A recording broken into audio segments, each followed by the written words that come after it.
What's going on, everybody? Welcome to Defend Your Units. I'm your host, Johnny K. Picks, and alongside me is my special co-host, Effie from Any Action Sportscast. How's it going, man? How you feeling about this card?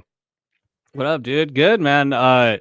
Crazy lines that we were talking about before the show. The first half of the card's a little bit rough, but then I think the matchups pick up towards that main card. A lot of close fights as far as the stylistic matchups, but holy crap, man, these money lines are crazy. But yeah, I'm pumped to talk about these fights. Weird card with all the cancellations, man. The fans got screwed for sure if you bought tickets to this fight or a card, I'm sad my boy Adam Fugett's not going to be on the card. I really wanted to see him fight. But yeah, man, I'm pumped. Thanks for having me on. Yeah, anytime. Yeah, we had 1, 2, 3, 4, 5, 6, 7 cancellations of fights.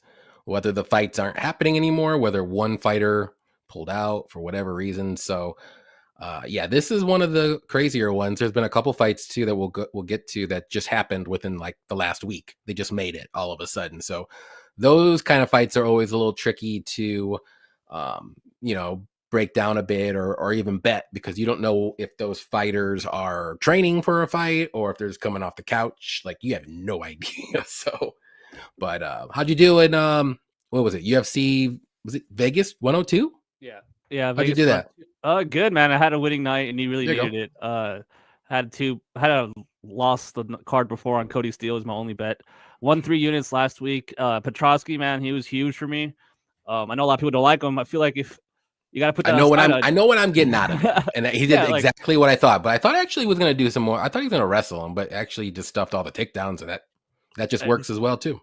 I will say though, I think waiting until the weigh-ins and face-offs really helped me there, man. Because Rodolfo looked horrible. I thought he looked sucked in. His jaw was looking bad. His neck was looking bad. And it made me a little bit more confident in Andre, even though the line was getting better and better for me. So I'm glad I waited there. A couple inside the distance bets.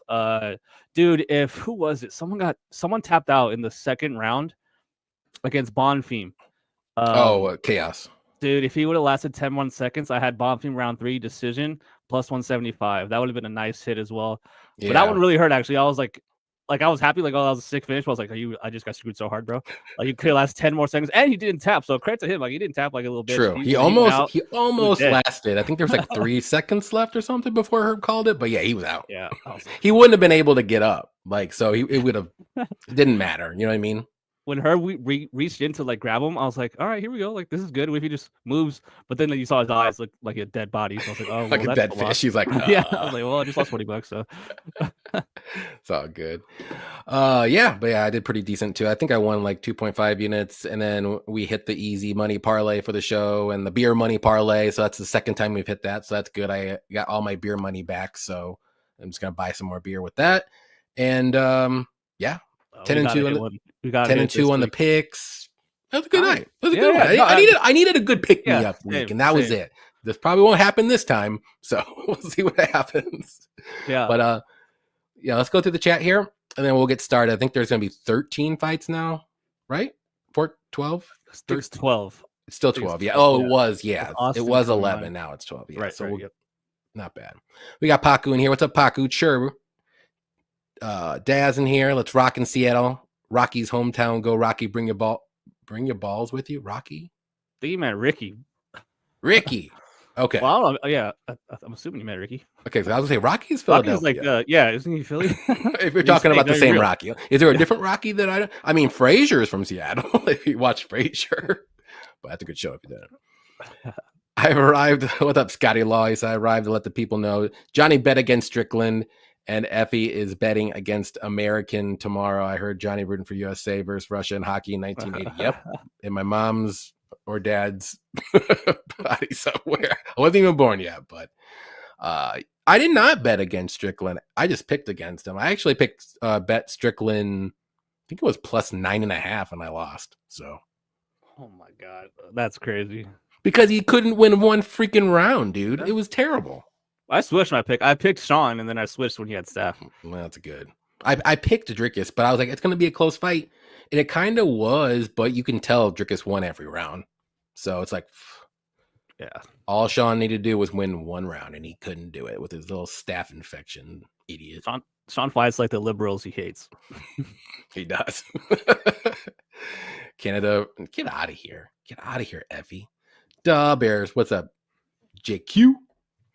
Ryan Jordan, what's up, fams? I will be in attendance this weekend. Hope you have fun. It's always fun going to fights. Even with the cancellations, I'm super excited. Barboza Garcia cancellation definitely stung a bit. Yeah, and then also Billy Golf's not fighting. That stings. There's a lot of cool fights.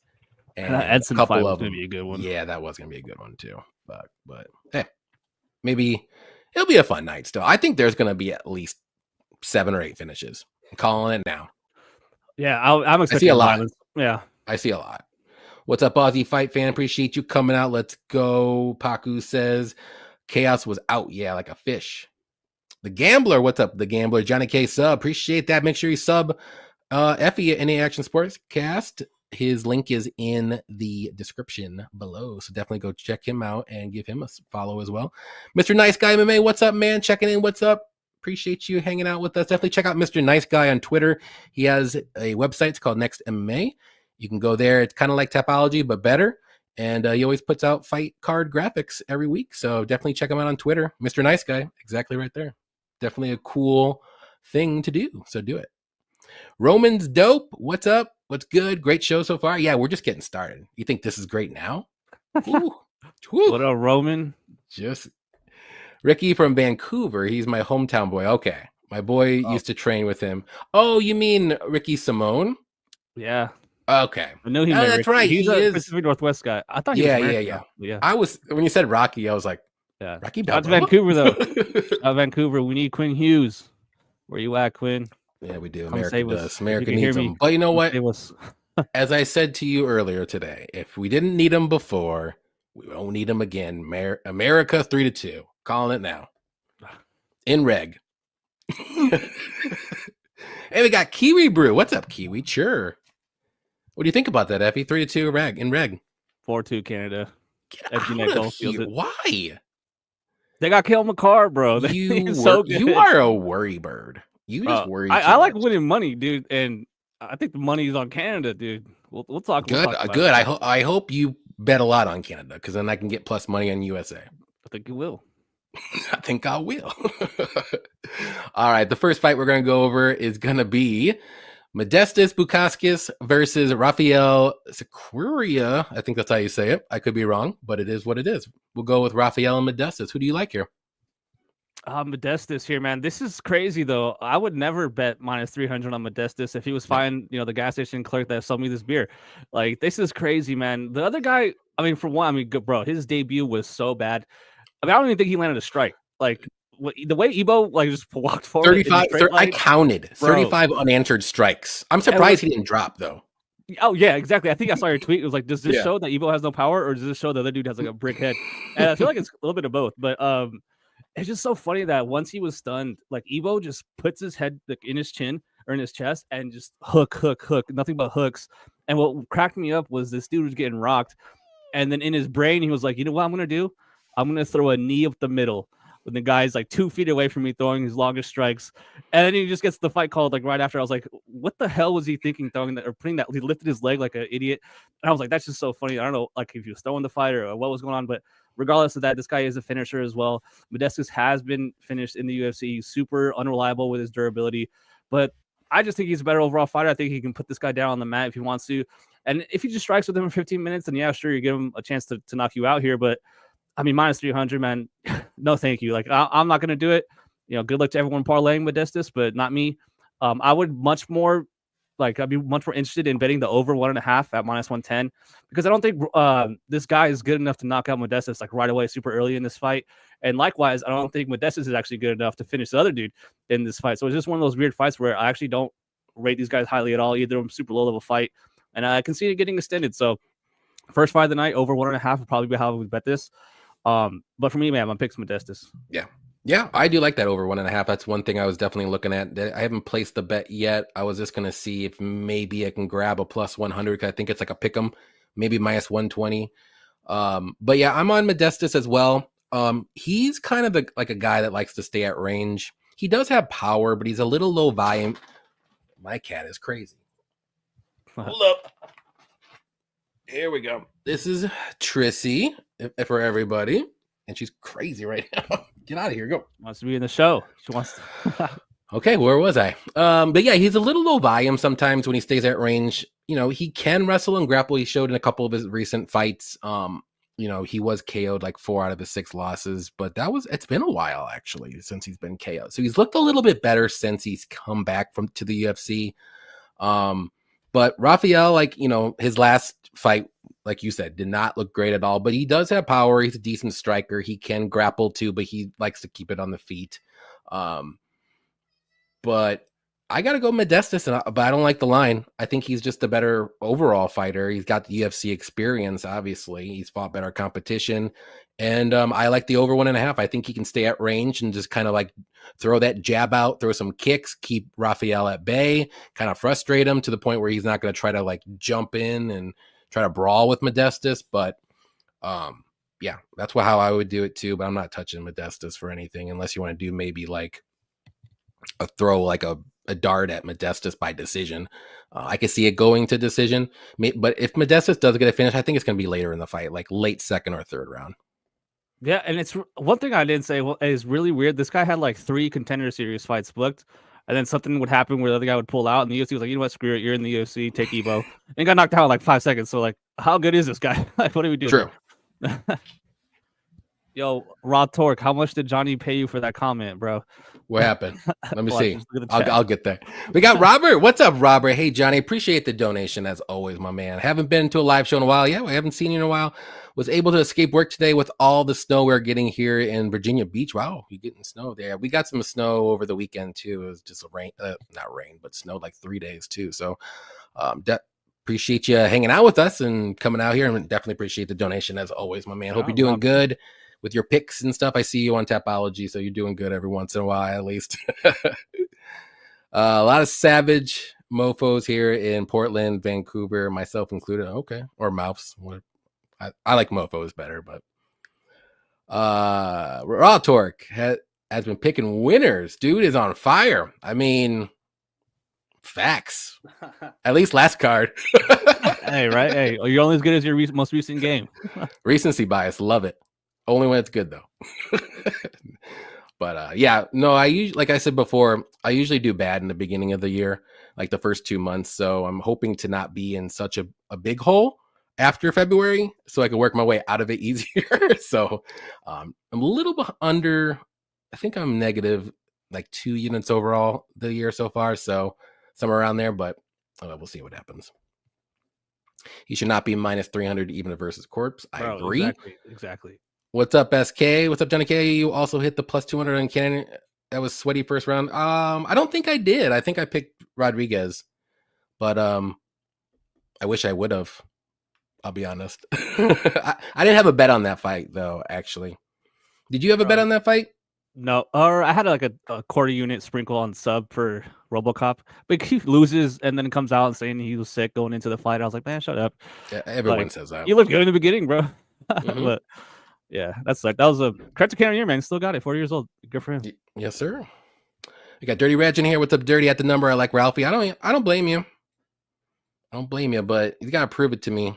This is a fight that he could prove it to, but I don't know. I don't know if he can. We'll see.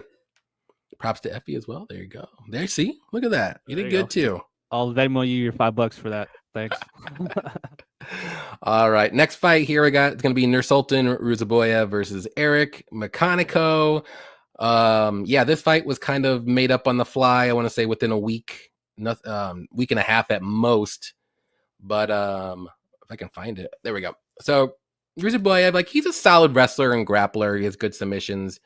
We've been seeing a little bit more of his striking in the UFC a little bit, if you want to say. I like that he's moved back up to 185. I think the 170 move wasn't that great for him. He's a bigger, taller guy.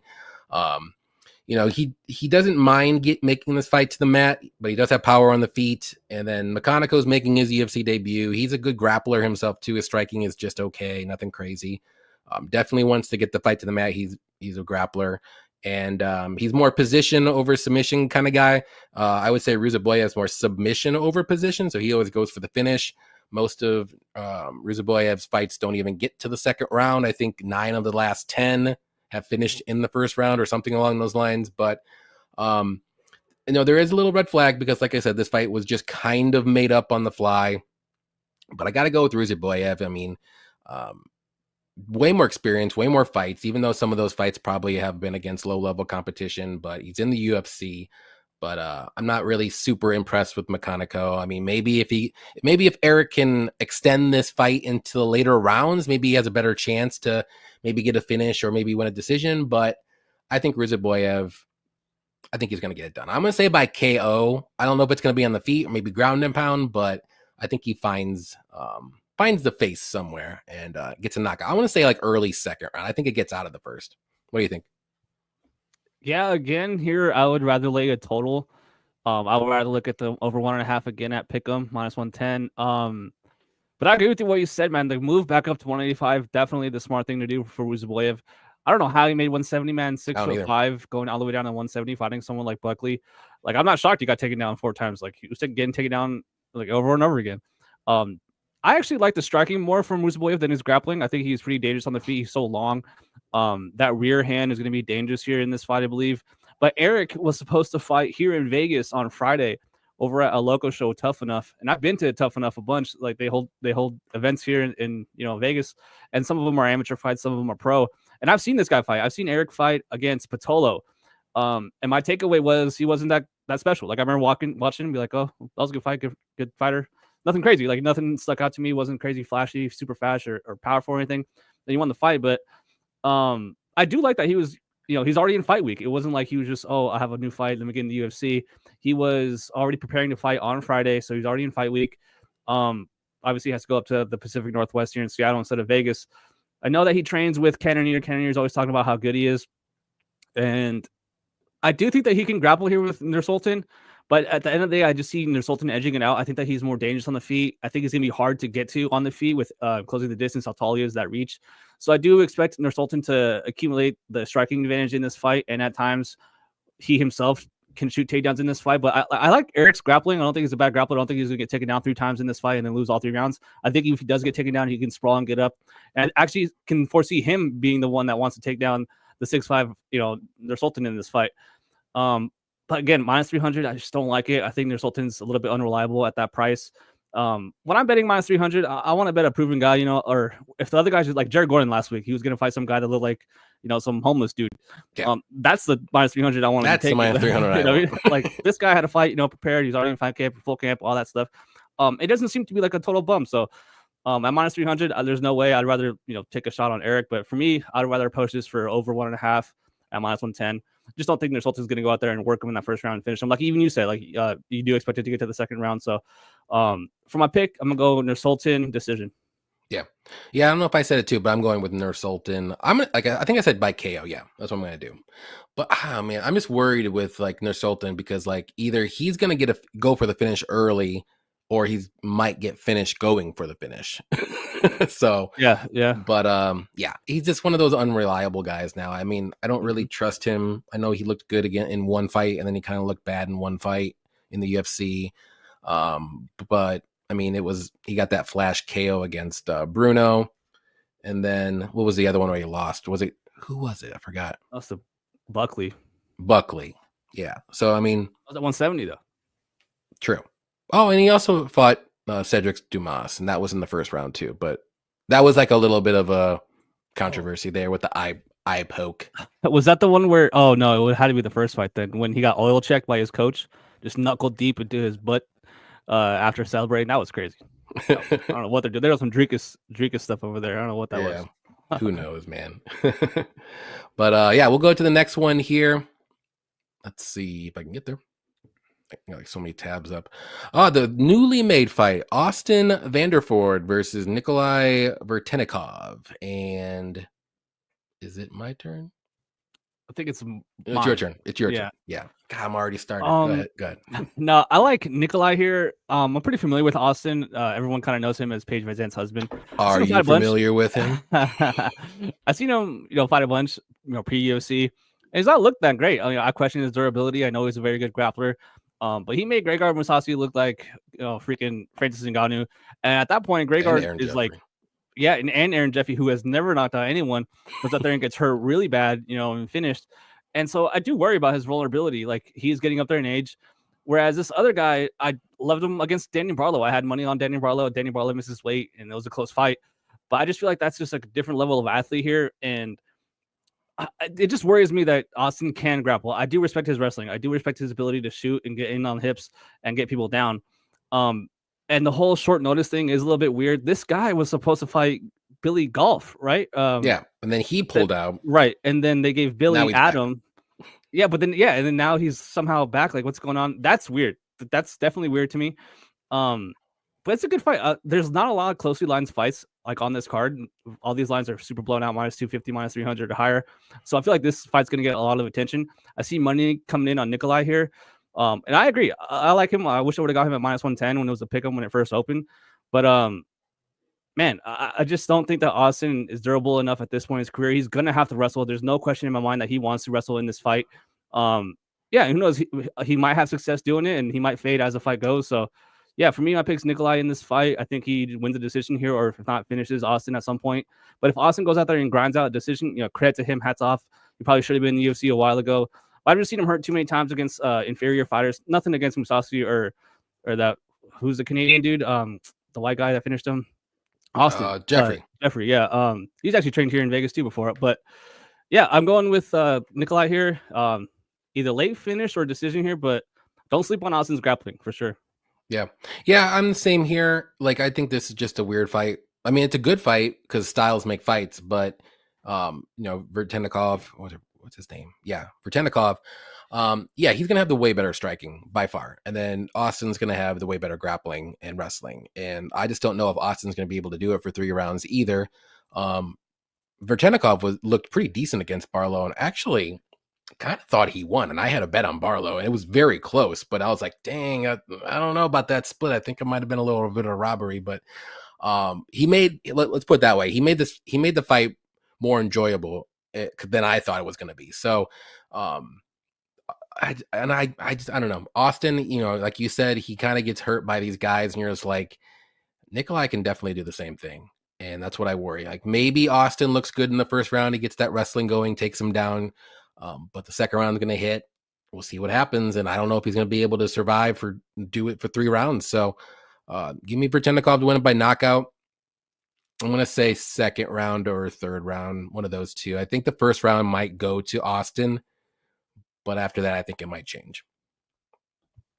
Hopefully these new gloves help Nikolai here. That's right. I mean, we were seeing some pretty good knockdowns and knockouts. So last card, we'll see. We got Derek. What's up, Derek? You never know with Nursultan, but it's hard to bet against that name. That's true. Fuck, I would have done it last week. All right. Next one here is going to be an interesting one here. Ricky Simon versus Javid Basharat. And for me, this one, both these guys, man, I'll be honest, like the last couple fights from both of them, like kind of like brought down their stock with me, if you want to say. Like, their game plans were weird. They looked weird in their fights. Like, Javid was looking like he was frozen out there sometimes against Zahabi. Simone looked weird in his fights too. I don't know. But I'm gonna go with Javid. He's pretty well rounded. I think he'll be okay with the wrestling that Simone's probably gonna try to go for. I think he's pretty good at range. He can take a punch sometimes, but he is durable. But Ricky, man, I just think there's a little bit more. I don't know what's up with him. Maybe he comes back. Maybe he looks like old Ricky, but I know he's losing against pretty good competition, but I think Javid's, pretty decent too. But we'll just see. I don't know who's gonna come out and look like their former selves, if you want to say it. But I'm just gonna trust Javid. Maybe that was just a one-off because I've seen too much of Ricky not looking like himself maybe the last 2 or 3 fights. So I don't really like the line here. If I want to bet something on this one, I would probably do the over 2.5. I think both of these guys are pretty durable. Javid's really not dangerous unless he's maybe on the mat looking for a submission or ground and pound. Ricky can be touched up, but Javid just doesn't really have that knockout power on the feet. So I do think this goes over 2.5. I'd rather play that. It's not the greatest but you could probably throw that in a parlay. I think it's minus 375. Or 395 now. Or just do fight goes a decision. You can get a little better price. What do you think? Yeah, I mean, I agree with you. I think it does go over. Both guys are pretty durable. I feel like the only finish like that I can see happening would be Ricky hurting him really bad. But I agree, man. Ricky made me look an absolute idiot picking him against Vinicius. Yep, me And too. he looks slow, He looks man. so bad. He looked flat-footed, slow, reacting bad, beaten to the punch every time. And don't get me wrong, Vinicius is very good and obviously a dangerous fighter. And then losing to someone like Song Yadong and Batista, those are good fighters. So, like, on one hand, it's like, yeah, he is losing a high-level competition. But the most recent one, like we were just talking about, Vinicius, that's the one where I'm like, whoa, man, he looks That's bad. 3 in a row, like, too. It's yeah, like, and not for nothing, he got submitted by heel hook at Karate Combat, like right before that. I don't know, people can defend heel hooks these days now or something, but yeah. Well, first of all, the wrestling, right? Everyone needs to talk about it. Ricky's, in my opinion, definitely going to take down Basharat in this fight. At some point, he will get the takedown, but Basharat is scrambling, man. He has the sweeps, he has the reversals, he can get to a post. One thing I like about him is that when he does get taken down, he's aware of where the cage is. He uses the cage to get up in his fights, and he has decent fight IQ, man. He's circling a lot of lateral movement. We're in the big cage, we're not in the apex. I think that helps Basharat in this fight. And like I said, I can really only see Ricky landing damage inside the pocket. He darts in and out of the pocket. He's pretty compact. But I just don't see it. I think that Basharat has way better striking defense at this point. I think Ricky Simone's there to be hit. I think that Basharat could just accumulate strikes throughout the fight. And when the fight ends, he's going to be way ahead on strikes, whereas Ricky will need to rely on top control and his grappling in this fight or a big shot on the feet. And I just don't think that's going to come. I feel like this asking a lot out of Ricky if you're betting the underdog in this fight. But, man, he's been in there with high-level guys. And I do think that this Basharat is the worst of the two brothers. They kind of get a lot of hype. You know, they have that funny name. They come from, you know, the other side of the world, training at Extreme Couture. There's a lot of hype on these guys. But I think now we're starting to see Javid's a little bit on the lower side, you know, of the two brothers. And he can be there to be got. He's not like a flashy fighter, like you said. He's not really like separating himself in these fights where he's just doing enough to win. He's the ultimate winning championship. He's doing enough to win. He's not going out there. Exactly. He's not going to go out there and brawl and get 2 knockdowns or, you know, catch someone's neck. He's a good fighter, well-rounded fighter. Good for him. Like, he's a good, solid fighter. That's the type of fighter you want to bet on. Whereas Ricky does have the grappling advantage in this fight. I do expect him to get takedowns in this fight. One big thing that I like going for Ricky is that this is in his home, you know, quote unquote town, the Pacific Northwest. He is from there. So I know he's going to be juiced. I know he's going to have a lot of fans, you know, in this fight. But, man, I got to go with Basharat. Basharat decision for me. Yep. Yeah, and the only finish I could see, you know, maybe ruining that bet that over was maybe Ricky catching him and then knocking him out. But I don't think it's going to happen. Yeah. Yeah, I just think Basharat's striking defense is actually a little bit underrated. I think he actually does have pretty good striking defense. Good movement, good footwork to stay out of danger. So I think Basharat wins this by decision. I like it. Yep, we're on the same page there too. Let's see. Hold on, past some. Veretennikov and Vanderford disappeared off of Caesars and DraftKings. Oh boy. Yeah, I don't see it on DraftKings. Oh, that's crazy. We'll see. We shall see. So I immediately like open my book, like, oh fuck, let me check. This is going to be an interesting fight, but Simone isn't killing anyone's smile with his striking. That's true. Basharat will come in and outpoint him for the decision win. That's how I see it too. Maybe Simone tries to go for some wrestling early, but man, if he can't get those takedowns, like, he kind of gives up and he just like gasses himself out when he's striking because he has a better gas tank when he wrestles. But if he can't get those takedowns, he just looks like he's defeated. I think that's what.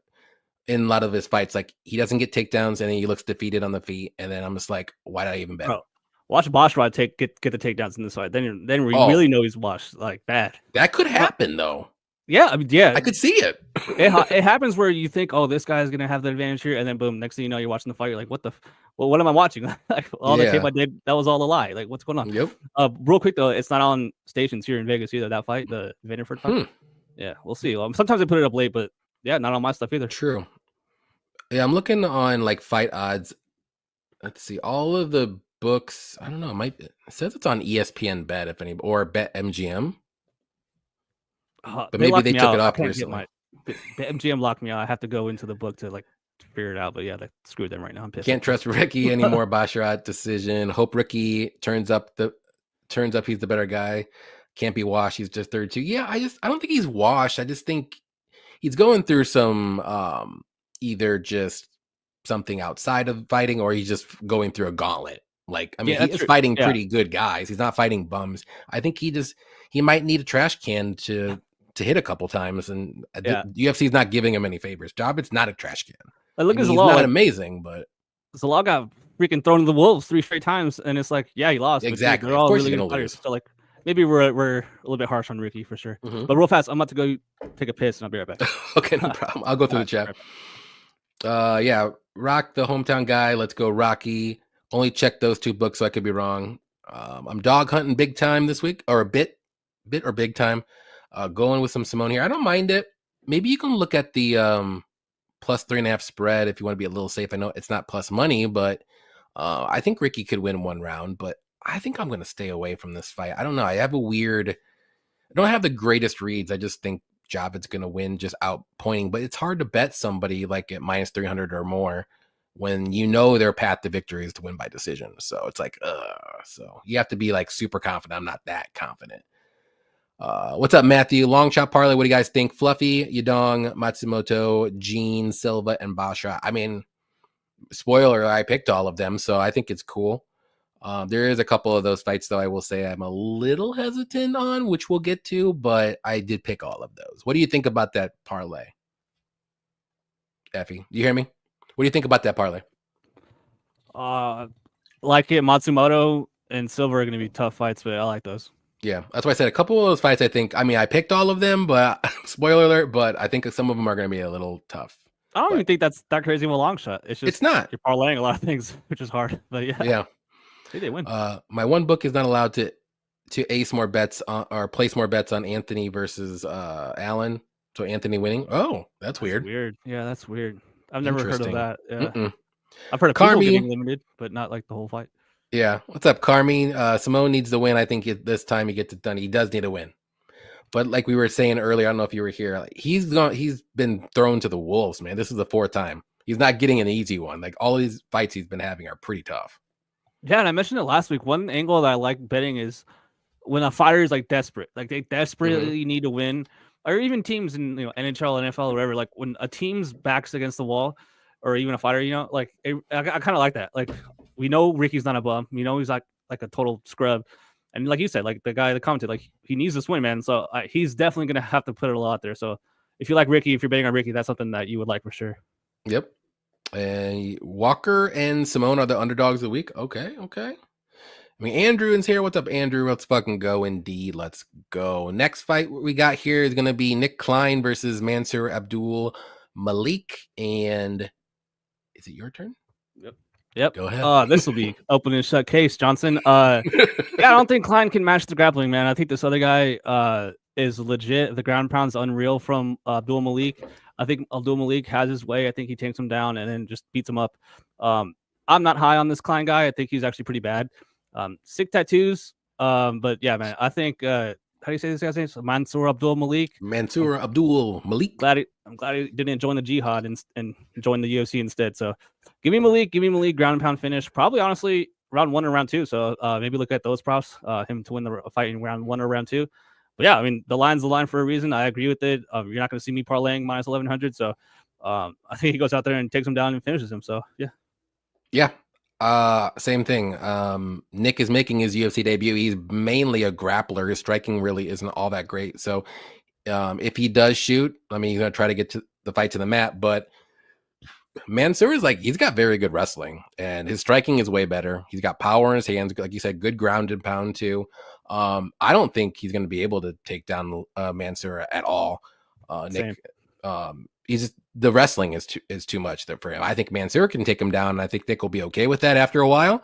But you guys to watch out for those elbows and those punches because he's coming for blood. And if I would play anything on this one, I might do like under 1.5, but those are always sketchy to play.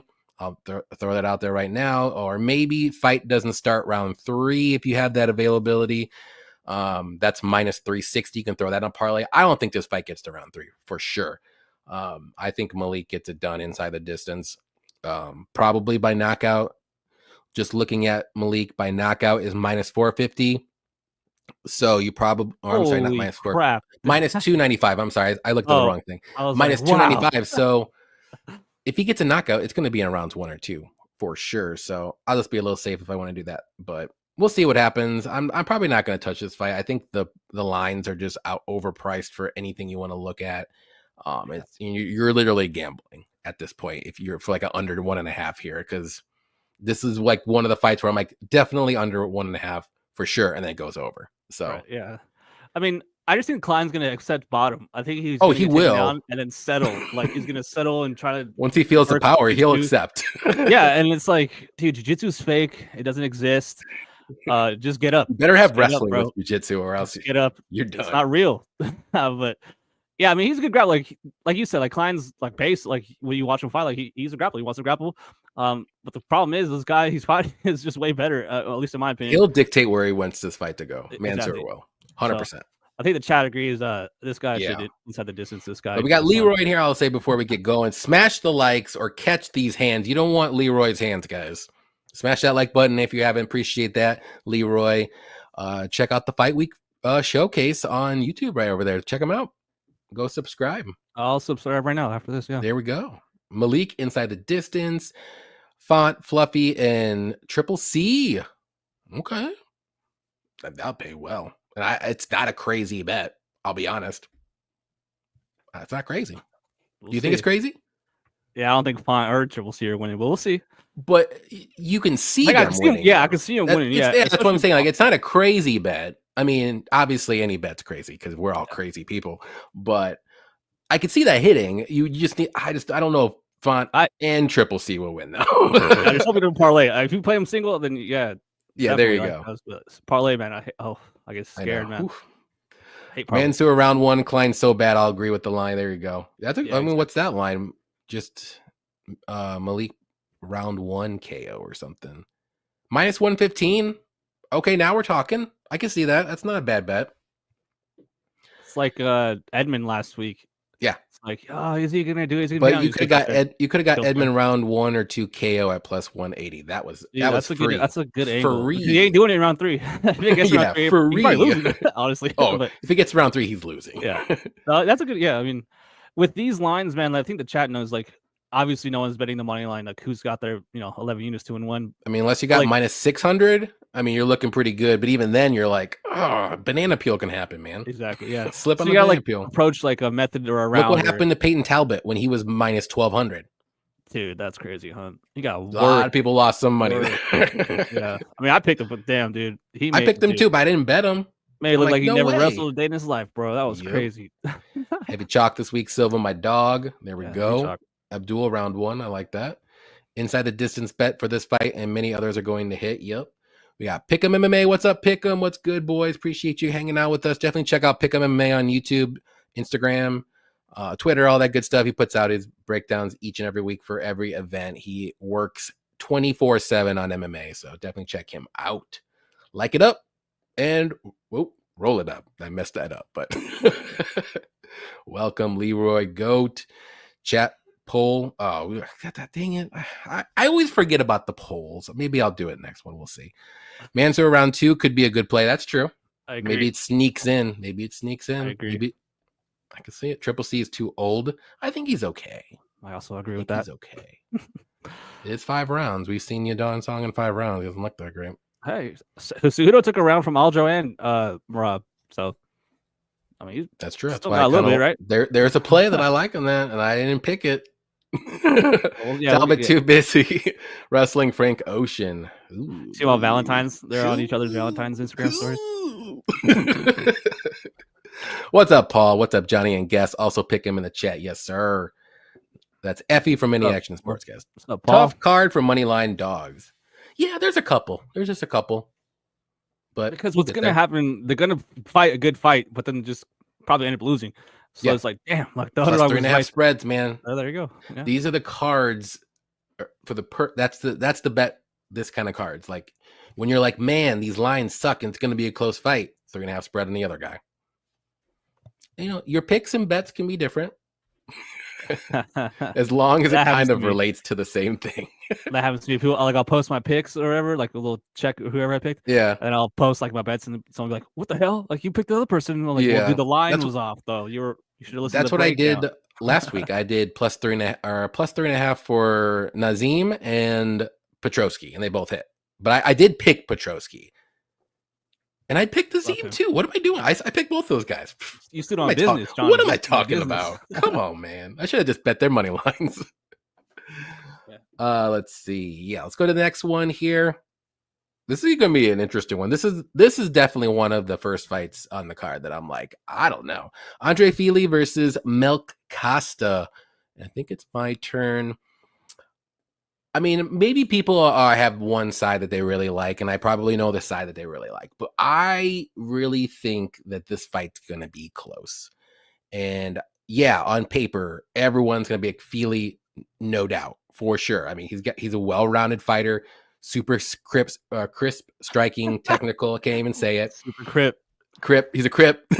He is from California, right? That's funny. But he does have some wrestling he in his back pocket. The only thing with him, man, I don't know if I trust that chin. Like he just gets dropped, and not like he gets knocked out cold to the shadow realm, but like it just takes one shot and he just drops, and like that could lose him around. So that's what kind of scares me. But Costa's well rounded too. He's got pretty good kicks. He's got good Muay Thai. Like he does stay at range a little. Like well, I would say Fili's boxing is better, but like with Costa's kicks, he's like maybe a better kickboxer on the feet. Decent striking defense too. We've seen him get knocked out once. I think that was in his first UFC fight, but he does have good grappling and good submissions too that he can mix in. I mean, his wrestling is okay, but I'd say the grappling is a little bit better. But like I said, I think this fight's super close. Costa's just a little bit, he's a little bit younger as well. Maybe less damage. They're both about the same height, maybe a little bit of reach for Fili. I'm just going with my gut. I'm going to go with Costa to win by decision. I think he can drop Fili, and that's gonna be the deciding factor of the fight. Like Fili will be winning that round, whatever round's gonna be, and you think he's gonna win, cruise to a decision, and then that's gonna happen, and that's gonna change the whole fight around. I just have it. I feel it in my bones. So I'm going with Costa to win. I'm going to say by decision, but I do think a sub is live. I think he can do like a club and sub, something along those lines with Fili. But I mean, Fili, I think if he wins, it's probably going to be by decision. And it's going to look like a 30-27 decision. He's just going to outpoint him on the feet, and Costa won't be able to do anything with it. So I'm not touching this fight at all. It's a pick him for a reason. I think it's super close. Not going to do any 3.5 spreads or anything either. So what do you think, though? Yeah, you said that you're going with your gut here and picking Costa. I'm actually going against my gut because my gut also was on Costa, and I'm picking Fili here. There you go. You're going with on paper in your head, probably. Right. Like, I get it. I do like Costa. I've bet on him before in the UFC. I think he's a good fighter. Like you said, I love the kicks. I love that he's just not a boxer, throwing 1-2s and left hooks. He mixes it up, man. He fights out both stances, good footwork, and he's really quick with his kicks, man. It's just one of those things where you go to block to the body, and he chooses to go high, man. It's one decision it's all it takes. And like you said, I completely agree with the read of Andre Fili winning the round, and then getting clipped, hurt towards the end, and sort of losing the round that way. That'll lose you around whether you're winning for 4 minutes or not. Right. And so like it's a case of minute winning versus moment winning here for Costa. Mm-hmm. Obviously Costa being the guy probably winning the moments. But then, dude, like I think about how I feel like I can rely on Andre to at least try to grapple more than Costa. Costa actually does try to get takedowns in his UFC run so far. He's not just only striking; like he does try to mix it up. I think someone commented the submission for Costa is a sneaky look, and I do agree. Fili isn't the best grappler, man. He's been taken down and held, and he is vulnerable on the feet. Not even just to the chin, dude. He's been hurt to the body. And Costa's not just go headhunting, man. He's been going low at the cash. 800. Yeah, and so like Costa by sub. It can happen for sure. Like I feel like this is one of those fights where everyone thinks it's going to go to the distance. Everyone thinks, whoever's going to win is going to win via decision. And it just doesn't play out that way. It's never a for sure thing. There's no absolutes in MMA. And we see over and over again, like if Costa goes out there and submits him, if Fili goes out there and takes him down and gets a head and arm choke and submits him, like I also wouldn't be that shocked, man. So like you were saying, like I'm going with Fili because to me, he's more proven. Like I've seen more. I know I'm getting out of him. At the same time, though, I've seen him hurt. I know I'm getting a guy that's what I'm worried about. Like, and so I don't know. I think Fili can get ahead on the strikes here. I'm worried about the big moments. This is gonna be a fight where you're sweating, man. Regardless of who you're betting on, it's gonna be a sweat. For me, my pick is Fili. I do think he finds a decision here. But man, this is a good fight. It's probably one of my favorite fights on the card. But man, both these guys are good. Costa's fast, man, and he's looking like a real problem in the striking. So I want to see how he approaches this fight. Wouldn't be shocked if both guys actually try to grapple a little bit in this fight. Because I don't really see him separating too much on the feet. It's going to be a pitter-patter fight with one guy throwing a little bit more kicks than the other one. But yeah, for me, my pick is Fili decision. Good fight though. Yeah, I don't hate it, because I was kind of going back and forth, but my my original gut is like Costa, I think, has got it. So we'll see. I forgot one. Bunny Hunter, $5 donation. Appreciate you, Bunny Hunter, as always, my man. Rob Font and Brendan Allen, Moneyline caught my eye. What's up, Johnny? Just stopping by. Show some love. This is going to be a very entertaining card. I think it's going to be entertaining. Like I said, the name value isn't all there. A lot of crazy fights, switching in, switching out. But I do think there's going to be a pretty decent amount of finishes. I wouldn't be shocked if there's going to be like 7 or 8 out of the 12 for sure. Carmi likes Costa. There'll be blood with the sub prop is juicy plus 800. I looked at that when I saw your comment. I was like, dang. Also, elite picture by there will be blood. Shout out to him. What a photo right there on this YouTube. Look at that. Yes. Look at that. That's awesome. That's awesome.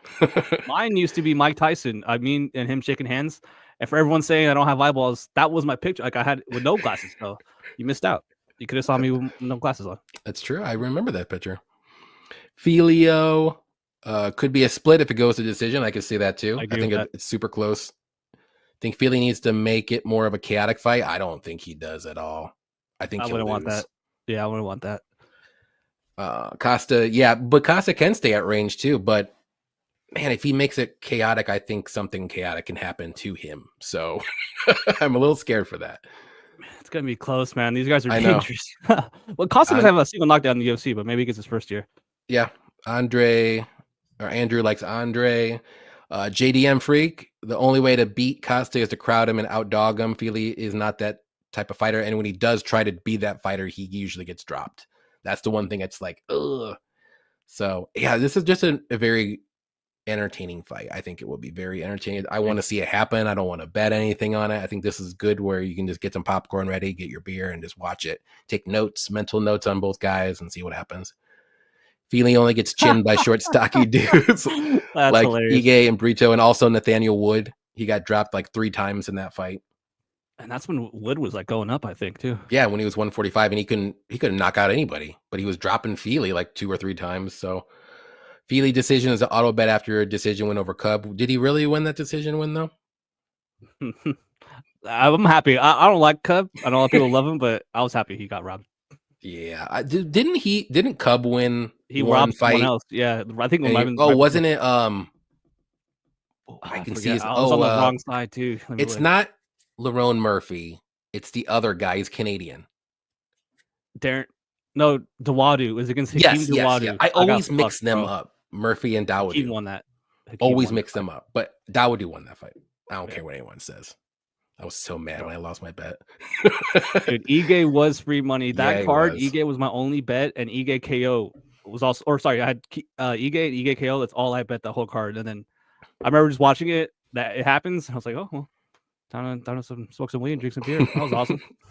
Fili is 11-5 in fights that go to decision. I think it goes. I think Fili nips it out in the end. He definitely could. All right, the fight's back up on Caesars. There you go. I don't see it on DraftKings yet. They're slacking. Yeah, I think we're good to go. But sometimes the books are like late. That would suck. Maybe a ton of money came in on one fighter, so they took it off real quick, and they reassessed their line. They're like, oh. Real quick story. My buddy worked at a sports book where he was taking your bets. Like if you walk up to the counter and say, hey, I want so and so, he's taking your bets, right? And I asked him like, so because the Super Bowl's like, so what happens? Like, how do you guys decide when to move the line? And he basically said they watch other books. Like it doesn't really matter what they're like, how much leverage they have on one side or the other. They see the market and they're like, basically, are saying like, we don't want someone else to go bet over there because they have a better line or so they like react. So obviously they want one side to like the house wants someone to win. That's true. Like if they have a crazy. But if everyone's on the same page, then everyone wins or loses. So yeah, like if they just want the action. Right, exactly. They want it closer to 50-50. That way they win on the VIG, but. I thought that for sure there was some guy in the back like moving lines based off the money coming in, but that's not the case, I guess. Slackers. Cut him. Where's Doge when you need him?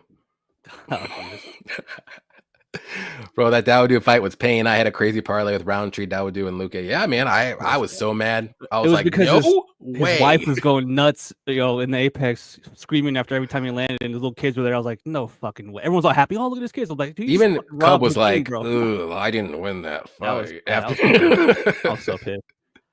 Oh, All right. Does seem like a cool guy. So yeah. Next fight. It's gonna be fun for however long it lasts. Cutelaba versus Aslan. Who do you like here? Bro, another one where okay, now I feel like we're gonna start to get to the part of the card, even just the last fight, where I feel like there is cases to be made now on some underdogs here. Mm-hmm. I do like that Cutelaba hasn't been fighting like an idiot like lately. He's not going crazy as early in his fights. He's mixing in some wrestling. And then I feel like this could be a case of recency bias. Ebo is going out there and knocking everybody out. He just knocked out that dude, that bum on the very first fight of the card. And he basically took no like damage, no nothing. Like he's going out there and just clobbering guys. Everyone's gonna see him, knocking people out and think, Ion Cutelaba is someone that guys out. He's someone that has been chinned before. He got chinned so bad he faked being chinned. And then got the fight called, and then they rebooked and he got chinned again. So it's like, I mean, fuck, dude. At one point, you have to realize like Cutelaba's not that good. He's straight up not that good and not that reliable, right? And then so you're sitting here thinking, am I going to lay minus or plus 200 on the guy, or where was it plus 150, 160 ish now probably? But here we have a case where one guy has definitely fought higher level guys. He probably has he does have the grappling advantage. I do think he can take down Ebo in this fight. And then again, I think we're getting recency bias because this guy's just going out there and knocking people out routinely and finishing them and looking good. He has that physique. He looks strong. He's throwing crazy highlight reel finishes. I'm going with Ebo, man. I can't. But right, a huge butt, big butt, because he Dern size butt. Like I can't get my money on Cutelaba because he has just proven too many times to me that I can't rely on him. Whether it's going out there and gassing out super early, whether it's going out there and just forgetting that striking defense exists and just going out there and trying to throw bombs and trying to end the fight, or if it's going out there and fake getting knocked out. Like what are we doing here? Like this is crazy. Yeah. I will say like people are, we talked about Andre Petrosky last week. Like a lot of people, it's like sometimes a fighter does one thing and then that's all people will ever remember. Like from forever, everyone's gonna remember Andre knocked Petrosky out with the hip by knockout. Malkoun's hip. That's always gonna follow him forever. Everybody Chelsea says Chandler that, yeah. turning around and running away from Norma Dumont. That's gonna stick with her forever, no matter how good she does. No matter how good the match She's is. fighting in April, so I saw that. I did see that, and then that fight she probably could win. But everyone's gonna like stick that to you, And then with Ion, it's like he paints his body green. He goes out there and gets fake knocked out by Magomedov Live. So at one point, like I don't want to be too harsh on him because I do think he is a decent fighter. Like he does have the grappling advantage in this fight, and he would be dumb not to try to wrestle in this fight. But I just don't think he can be relied upon to do that. So, man, I'm going with Ebo. I understand why the line is short. Like a lot of this card is finishers with crazy money lines, and here we have another finisher. I guess a guy that's been finished has durability issues. Man, like it's tough. I'm going with Ebo. I feel like he has to win via knockout. If it goes to decision, Cutelaba probably won. But yeah, I think this Cutelaba is probably going to get finished. It's probably going to happen in round 1 or round 2. But man, if he gets these takedowns, I feel like it's going to be a sweat. So I'm going against Cutelaba here. Give me Ebo round 2 knockout. Yeah. I'm on the Ebo train as well. I may be a little bit more confident than you. Maybe I shouldn't be, but I know I've seen enough Cutelaba fights in my career of capping, and there's one thing you can fix a lot of things, but you can't fix stupid. He is probably top 5 most stupid fighter in the UFC, 100%. Weirdest game plans, weirdest things he's ever done in the ring. He's doing good, and then all of a sudden he gets guillotined. Like it's insane. Like how many times when he loses, you're like, "What are you doing, bro? Yeah. What are you doing?" And like the skill, you can see the skills are there. It's just not up here. Right. For whatever reason, and even in his last couple fights, I know they went to decision. Like the Ivan Erzlan guy, like he's not that good, but it was a split. And then Felipe Lin's not that good, and he kind of looked like trash, and he lost a decision. So like even when he is going to decision, like he's not really looking that great. Yeah, he survived, but Ebo's not going to probably let this fight go to decision. He's going to probably march forward if Cutelaba's not going to march forward. And I don't know if Cutelaba's going to be able to survive for too long because that chin is a little dusty, and Ebo can throw. So I like Ebo here. I think it's going to be like late first or early second round knockout. I can't trust Cutelaba here. I can't trust him against anybody that's remotely dangerous and or isn't like chinny at all. Like Ebo can take punches. Can he stuff takedowns? We'll see. But again, if Cutelaba is going to be shooting takedowns, he kind of gasses a little bit. And also, he has no top control at all. He just takes him down, lets him back up, takes him down if he can, and then gets guillotined. Like, I wouldn't be surprised if Ebo gets his like first submission in, I think, his career. Maybe he has one, but actually he probably doesn't. I think if you get submitted by Johnny Walker, I'm gonna mark you as no jiu-jitsu. That's what I'm saying. Like, no, I mean, Johnny Walker looked like freaking, name any, like Charles Oliveira out there against Cutelaba. Like, come on, man. I was about to name a wrestler. I was about to name Gable Stevenson. I was gonna say Habib, and I'm like, no, I'm gonna go better. Charles Oliveira. Better? What? Yeah. Well, no, it's my favorite fight. Hey, most of it's in UFC history. You can't tell them otherwise. Exactly. That's right. So give me Aslan by KO. See what everyone else says here.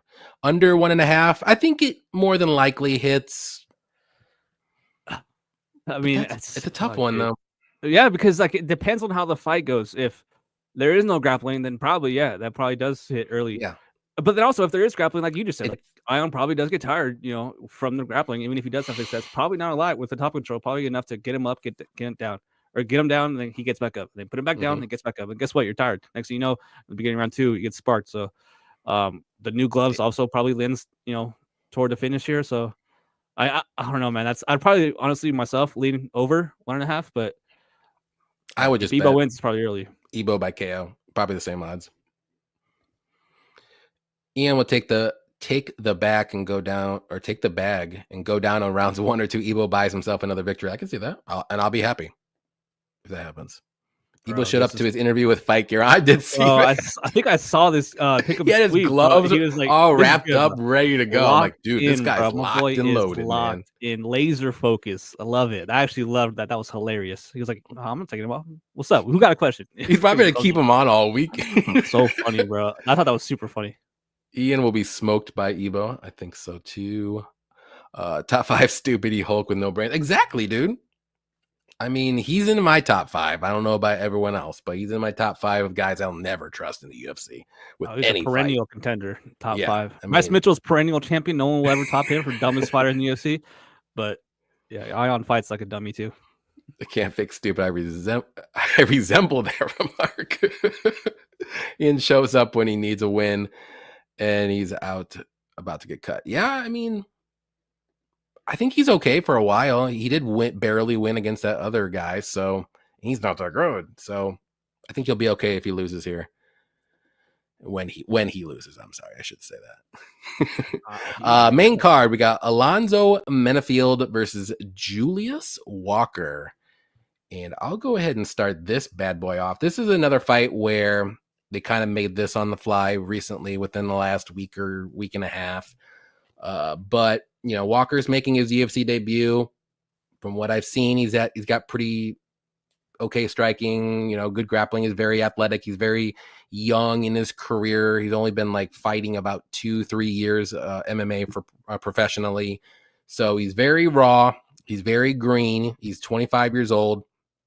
I think he was a D1 basketball player that I saw somewhere at one point. I don't know where, but and then we got Alonzo Menifield, where he's a little older, but he's a powerful striker. He throws bombs. He's not very technical, but he likes to push forward. He can wrestle if need be. He can get those takedowns. He does have pretty good takedown defense himself. Kind of slows down as the fight goes on. If he throws a lot of bombs or wrestles a lot, if he doesn't get him out of there in the first round and a half, I would say he kind of slows down with his volume. But he's pretty durable, even though he got rocked super early for whatever reason against Oldberg. Mm-hmm. I don't know what he was doing in that fight. Just ran right into a left hook. So you don't do that against Oldberg. But I'll give him some credit. It does worry me, but Oldberg and Julius Walker are completely different fighters here. But I'm weirdly confident that Menifield gets a knockout. It's going to be probably in the second round. I think Walker will Tucker out, I think, as this fight goes on. I think he's going to try to get a finish early. I think he's going to be quick. You're going to notice how quick he is. He's going to be quicker than Alonzo, but I don't think Alonzo's going to let him do too much. He may lose the first round, or it'll be a close first round, but I think Alonzo finds that chin, and it's going to hurt Julius. Julius has never, ever felt like Alonzo Menifield power once he lands. So I think speaking, we were talking earlier, like Walker was supposed to fight somebody. What was his name? Mark, I haven't pulled up Mark Go Courier. ahead. Mark Courier. Yeah, I can take it from here, bro. Go ahead. Yeah, guys. So no doubt about it. Alonso's old, super old. No doubt about it. He's 37 years old, almost 40 years old, right? That's super bad. Fighting a guy way younger here in Walker. But we haven't talked about this actual fight, me and you, off like camera. But I agree. I'm also oddly super confident in Alonso here. Like, I get it. He's old. He's been chinned. Oldberg chinned him in like 20 seconds. That was crazy. But like you just said, Oldberg and this guy are just different planets of striking, different levels of fighting, really, how they're going to approach the fight. I think Walker wants to grapple. I think if you pull up his topology, it says type of fighter, and then it says ninja shit. Like, what do we, like, come on. That's worse than thug jitsu to me. But yeah, I mean, like, I don't believe in jiu-jitsu. I don't think it's real. But I think Alonso definitely has the ability to get takedowns in this fight. My only worry here is that he gets tired. I don't want him to get tired after that first round. Him having a huge dump of adrenaline after that first round ends does worry me here, but I do think he's a better fighter. I think he's way more dangerous on the feet, man. I think that he can hurt this guy at any moment in this fight. And yeah, Johnny was mentioning it right there. This guy, Julius Walker, was supposed to fight a 3-5 fighter, Mark Courier, before taking this fight. But Johnny, he wasn't only supposed to fight him once. He was supposed to fight him twice. For 2 times, they booked this guy to fight. They really wanted this guy to fight this dude. But now, guess what? That fight's not happening. He's fighting someone like Alonso Menifield. And so he was training to fight this Mark Courier guy who is 3-5, and I shit you not, like, he looks like Martin Buday. He looks like the. Tell me I'm wrong, bro. He does. I won't bring it up. Yeah, I don't know if you can pull it up on the thing, but like everyone watching right now at home, go on Tapology, click on this dude's profile, Julius Walker, and look at the fight that got canceled with Mark Courier. When you see this guy's picture, I mean, obviously, like, it's not physique fighting. You don't go out there and just fight because you're buff. But like, if this is who he was supposed to fight, like level of fighter, before, and then now he's going up again. Look at this, guys. What is this? Look at this. Scroll down a little bit. There you go. There he is. Oh my god, dude. You're gonna tell me you're gonna go from fighting Mark Courier 3-5, like I said, looking like Martin Buday out there, to Alonso Menifield, who is ripped, can knock you out with a jab. Ain't no way, boy. Alonso Menifield's piss can piss through a cup because how much steroids you're probably on, dude. Like, ain't no way, boy. Ain't no way, boy. Alonso Menifield all day. You could go from fighting this guy to beating Alonso Menifield. Now, granted, we can probably say all that. If Alonso gets tired, like, Julius Walker is live for sure. But man, I just don't think for one he can stop the takedowns. Maybe later in the fight when Alonso gets tired, he can have more success defending takedowns. But I don't think he's gonna be stuffing him early in this fight. And I definitely don't think that he can stay safe on the feet with Alonso Menifield for 15 minutes and not get clipped or get hurt bad. So I think that Alonso has a really good chance of hurting this guy on the feet, has a very good chance of taking him down when he wants early in this fight. So I'm going with Alonso Menifield, man. I think he wins this fight. Huge step up in competition for Julius Walker. So yeah, I mean, I like Alonso in this fight for sure. I'm gonna go with a knockout. I'm going knockout round 1.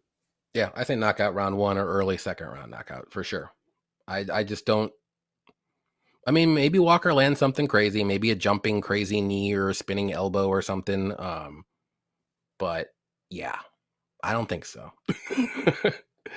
Paul said, "Bro, we love Bryce." I mean, Bryce is an interesting guy. Like, hey. You gotta love the entertainment factor from him. People don't know this, but guys, he has a sick rap album. Like, Bryce Mitchell can rap. Like, he beats, good bars. And then when he said all that stuff, I was like, oh my god, Bryce, you're killing me. But hey, check out his rap album. Like, I don't know if you guys like rap, but Bryce Mitchell can rap. There you go. Bryce is a 4-division champion when it comes to stupid. Undefeated, undisputed. Menifield throws bombs. If one lands, night. Alonzo King Kong ain't got shit on me. Should pull it off though. Did you hear his interview? He chose ninja shit because Diaz brother said it, and he also said he's the best basketball player in the UFC. He's already talking about basketball in the UFC, not even fighting. Yeah, no, he was D2. You said he was D1, but he's D2, not D1. Oh, okay. Well, D something levels. But yeah, I'm sure he's a good athlete. Menifield by crucifix. I can see that. Walker's effed. Yep, I believe so. Like I said, weirdly confident. I know I should, like, it's easy to say, but like I think Menifield should be a minus 300. I know he's getting up there, but it opened at a stupid price.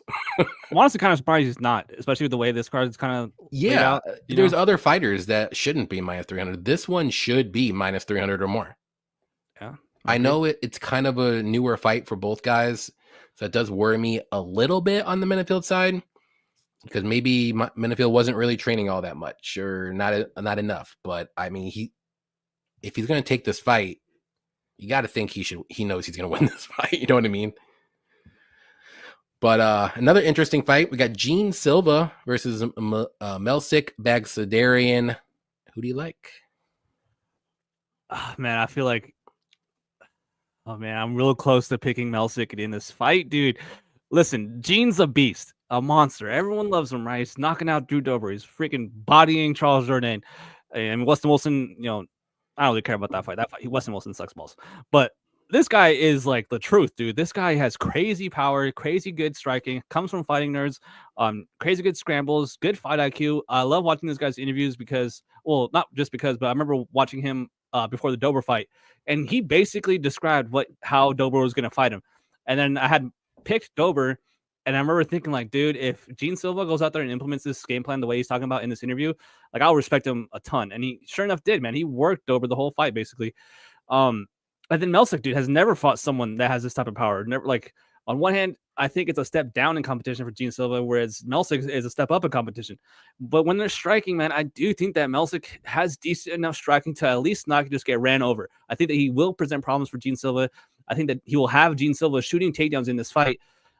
But then again, I think that Gene Silva actually gets a takedown. So it's like, man, I think this line is crazy. First of all, minus what, 500, 550 or higher. That to me is just like too much, man, because I do think that Melsik is a good striker. He's not a grappler. He's going to be wanting to kickbox in this fight. Whereas Gene Silva, like, obviously has a crazy power in his hands, whether it's right hand or left hook. He can definitely put you out any moment in the fight, but also he has the athleticism to get takedowns when he needs them, and he's smart enough to know when he needs them. So I got to go Silva, but I will say, man, this line is crazy. I don't love the line. I do like Silva as a fighter. I think he wins, man. Everyone, I'm sure the chat is too, is going to be parlaying Silva. But at this point, I don't like that line. I think it's way too wide. I do respect Melsik as a fighter. I think he's skilled on the feet. I think he picks his shots well. I think he can fight off the back foot. But I just think Silva gets him down. I think he can secure takedowns when he needs to secure rounds. And if not, just hurt Melsik, basically. So going to Silva. Don't love the line, though. I will say that. I'm going to go decision here for Gene Silva, if not late finish. Yeah. Yeah, with the line, I don't love it, obviously, because I am very high on Gene Silva in this fight. But like you said, if this fight does stay standing, it's going to be close, and you're not going to like feeling the sweat, if you want to say. But I do think Gene probably wins the striking fight, just landing the better shots overall, maybe even dropping Melsik. But where the line makes sense is the grappling department. And if Silva does shoot a takedown, which I do think he will, I don't know if he'll do it in the first round, but if in the second round hits, I think he will start shooting takedowns and working the grappling. And Melsik is awful on the mat. He will be controlled on the mat for the whole round if he gets taken down. And that's where the line adjusts correctly. And you're like, oh, Gene Silva at minus 500, minus 600. He looks like it. Now he's out grappling him. He might even get a sub. But yeah, on the feet, though, for sure, it'll be close. And Melsik's no slouch. He's a good kickboxer, but I think Silva can edge him out on the feet. I do think he destroys him on the mat. So give me Silva to win. I think he's going to get that sub. I think it's going to be in the second round. I think the first round, he's going to try to strike with him just to see where he's at and see if he can win that way. I think he's going to realize it's going to be a little tougher than he thought. Fighting nerds always have good game plans. Pretty decent fighters with the fight IQ, if you want to say. And then second round hits, I think he's gonna start shooting. He's gonna take the back probably. He's gonna stay on top. Melsik just doesn't know how to really get back up, and he leaves his neck open for many opportunities for chokes. I can see it happening, and so give me Gene Silva to win by sub. Second round, I think it happens.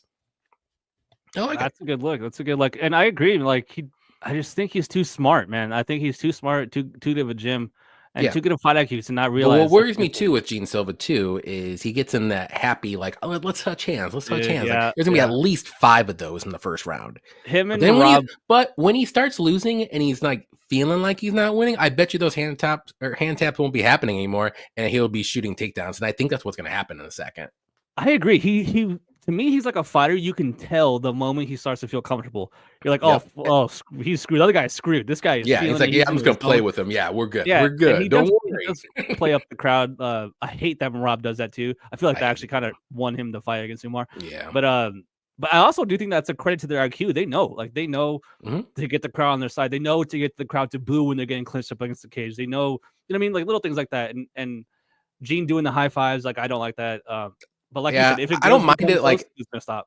after the fourth one, I'm like, bro, it's cringe now. yeah, like just fight, bro. Like what are we doing? Like I don't know a single person that likes that. No. I mean, I don't like it. I'm okay with it, but like more, I'm like, dude, like just fight. We're here to watch you fight, and not touch hands and say, "Good job, bro." Like that was a good hit. Thanks. Like what? It was like freaking who was it? Cody Steele gets beat up round one. After the round ends, he like dabs up the other dude. I'm like, motherfucker, you're down. You're losing the fight right now. Motherfucker, you need to be shooting takedowns. You only shot one, and it was weak. Hey, bro, hey, that was a sick war. Way to fucking beat my ass, boy. Never again. Cody Steele's banned. It sucks because until he shows me he can wrestle. Yeah, well, I'm just upset at him. I know he can wrestle, but like in the MMA. No, I get it. I'm the same way. So mad. I'm glad I didn't bet that fight, but I would have been pissed. Oh, so mad, dude. And he did get a takedown. He got reversed. Everyone wants to talk about how he didn't try. Like he did try, and he got reversed. Well, I think he tried twice. Yeah, like once in the first and the second one where he got reversed, and then he stopped after that. I'm like, dude, you're not gonna win. You're not gonna win that way. You can't be one dimensional in the fight. In this guy that you're fighting, he's a way better striker than you. You ain't gonna be winning. He's basically writing down a letter, giving it to the other guy. I'm like, hey, I'm about to throw a right hook. That's how telegraphed his strikes were. I was like, I'm so screwed with my bet right now. I can't believe I laid juice on this bum. I was shocking. Shot to Cody Steele. Big MMA is picking Walker. Menifield's so dumb. He probably KO him early though. I think he does. Yeah. Alonzo lost to William Knight. I beg to differ on that fight. I thought Alonzo won. It was a boring ass fight, but ain't no way William Knight should have won that fight. No way. He was being held up against the cage for like 14 minutes. I saw someone say Rodolfo and Andre look like two bodybuilders fighting. That's what William Knight looks like against Menifield. Just two stacked dudes, just not doing anything. Yeah. Mean Gene Silva, let's fucking go. Melsick, long layoff. Yeah, he did. Yeah, true. Very true. And like at least and like a good guy to come back to. Like, oh man, this is not a cupcake. Yeah. I have close to 20 parlays, all waiting for Silva to win. Nobody pick Melsick, please. I don't think a lot of people are. If I had 20 parlays riding on one fight, I wouldn't even watch. I'd just go do something else and come back in 20 minutes. Like, I can't do that to myself. Yeah, I like the Silva sub look. I know it's not super crazy, like juiced, if you want to say. I think it's like plus 450. No, it's plus 650. Okay. So it's actually getting juiced. It's getting juiced up now. So I think it's worth a look. I think he can, once he gets a takedown, it's going to be live and you're going to be like screaming at the TV if you have that bet. So, and I think it will happen eventually, but we'll see. Hope Silva gets that sub. Must be a nervous tick. Just a shake of, maybe he's just a nice guy. Showman. All right. Next one here, we got an interesting one that they kind of, at least Gene is short notice. We got Rob Font versus Gene Matsumoto. And yeah, this is an interesting fight. I am going to pick Matsumoto only because I do like his wrestling and grappling edge here. What I don't like, though, is he is taking this fight on short notice. This fight is going to be at 140, not 135. So that will help Gene, making me feel a little bit more comfortable now. He doesn't have to cut that extra 5 pounds. He's going to be a little heavier in the grappling department. But on the feet, man, like Rob Font is no joke. Like he's durable. He's got a very good jab. He always pushes forward, but he has no takedown defense. And he can get controlled for the whole round once he's taken down. He accepts it when he's on his back. He doesn't really have the greatest get-up game either. And Matsumoto, like he's a well-rounded guy. He can take advantage of that. And like he does have good striking too, but I don't know if it's going to be better than Rob Font's. I don't want him to test it out too much. I think he should just go for that well-timed takedown. He doesn't have to go like wrestle heavy game plan like Merab. But I do like Gene to win. I'm going to say he wins, but man, there's something in my gut that says like it's going to be a close decision. And I think Rob Font can win one round, probably the third. Because maybe Gene does gas a little bit. I don't know if he's been training. Like this is a short notice fight for him. So we'll see what happens with the wrestling too. He might gas himself out trying to get takedowns too. So Give me Gene Silva to win a decision. I think it's going to be like a 29-28 Gene Silva win. Maybe he wins rounds 1 and 2. I think Font wins round 3 though if it gets that far. But maybe Gene gets a sub too. But Rob Font does have pretty good submission defense.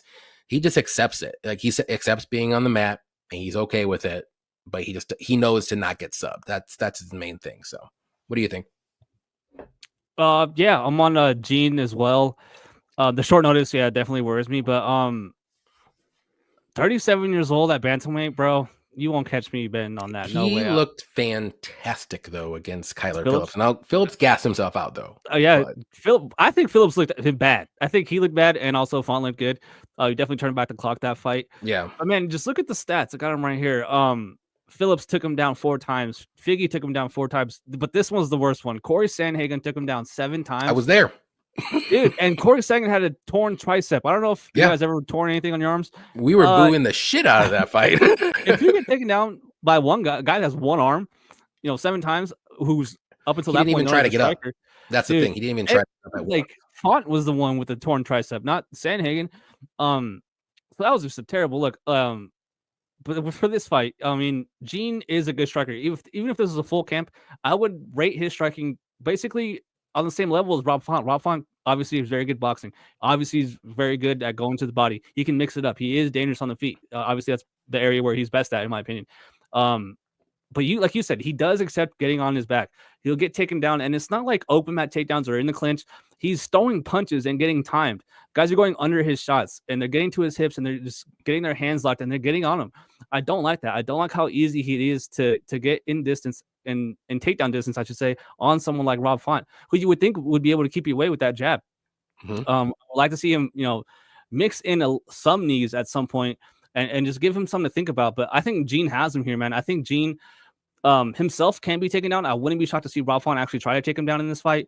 Gene Silva, that'd be interesting. Gene Matsumoto was taken down, 9 times by Dan Argueta. That's all Dan Argueta can do. Well, got the sub, but like that's his style. He's literally all wrestling or nothing. And that's not going to be Rob Font. Don't get me wrong. That's not how he fights. That's not what he will fight. Like, if anything, he might mix in 1 or 2 just to mix it in, just to give him something else to think about. That's literally all he'll do it for. The catch weight, I didn't know about. I thought it was still going to be at the normal weights. That's good. That makes me like Matsumoto even more. Mm-hmm. And he was fighting. It does help with the short notice.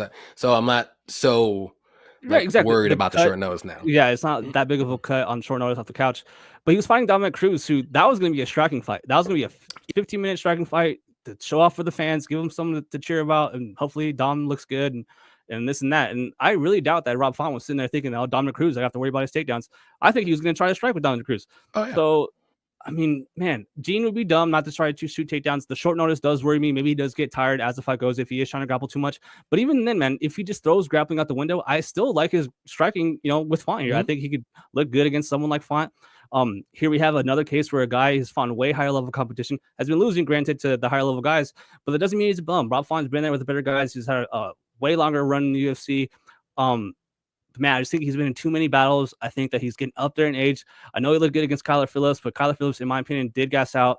Obviously, that could happen here with the guy on short notice, but man, I'm going against the 37-year-old bantamweight. So give me Matsumoto here, Matsumoto decision. And this is actually a really good fight. I think the chat is going to be split on this one. So give me Matsumoto though. Decision. Yeah, I see a lot of people on Font, and I get it. It is kind of a step up for Matsumoto, especially on short notice. But man, Rob Font, if he just had a little bit of wrestling or grappling, I think it'd be a tougher fight. But he's just so one-dimensional, and he needs a lot of stuff to happen, like to go his way, or a fighter that he's fighting to not grapple or wrestle, because it just takes one takedown for him, and then he's probably going to lose that round. Yeah, I agree. Let's see. Raw Torque said Font's fight to lose, in my opinion, although he did allude to injury in his interview. Is he injured? What did he say? I saw he shaved his head. Uh-oh. That's weird. Got that Britney Spears haircut now. Gene sub is a sneaky value play. Same with Rob decision. Yeah, I think those are 2 good looks. Mm-hmm. I agree. Silva or Gene Matsumoto has 6 submissions in his career. Like, he has more submissions than he does knockouts. So if you want to look at that way, I do think he's going to shoot takedowns at some point, because it'd be stupid not to. Font supposed to fight Cruz. Yep. We got Zero Bob. What's up, man? He said, "Oh, I see Menifield as a good spot." Oh yeah. Yep. We both agreed on that one. Oh yeah, 100%. 100%. That fight should be minus 300 if you didn't hear earlier. All these other fights, some of them that are minus 300 or worse, they should not be, but that one should be. I don't know why it's not, but that's what we deal with. We got to find the plays. Co-main event, we got Brendan Allen versus Anthony Fluffy Hernandez. Who do you like? Oh man, I love Fluffy here, dude. I love him a lot. Don't love the line though. Minus 300 I'm seeing now.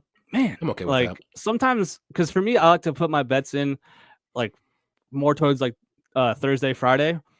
So oftentimes I get screwed. It is going up now. Yeah, so like oftentimes I get screwed on guys that I like early, but then sometimes I get Andre Petrosky, whose line gets even bigger, and I end up getting a better line. So it's a give and take type thing. But I do usually wait to place my bets, and man, I would have been betting on a Fluffy at minus 250. Man, I think Brendan Allen. I mean, fuck, they fought before, and yeah, it was years and years ago, and they obviously have developed each in their own way since then. But I just don't like how Brendan settles on bottom. I think he relies so much on his jiu-jitsu. He has way too much confidence in his ability to find a submission where he should be trying to find a way to get up. He needs to forget about going for a sub off his back because he's going to lose top control minutes here to Fluffy.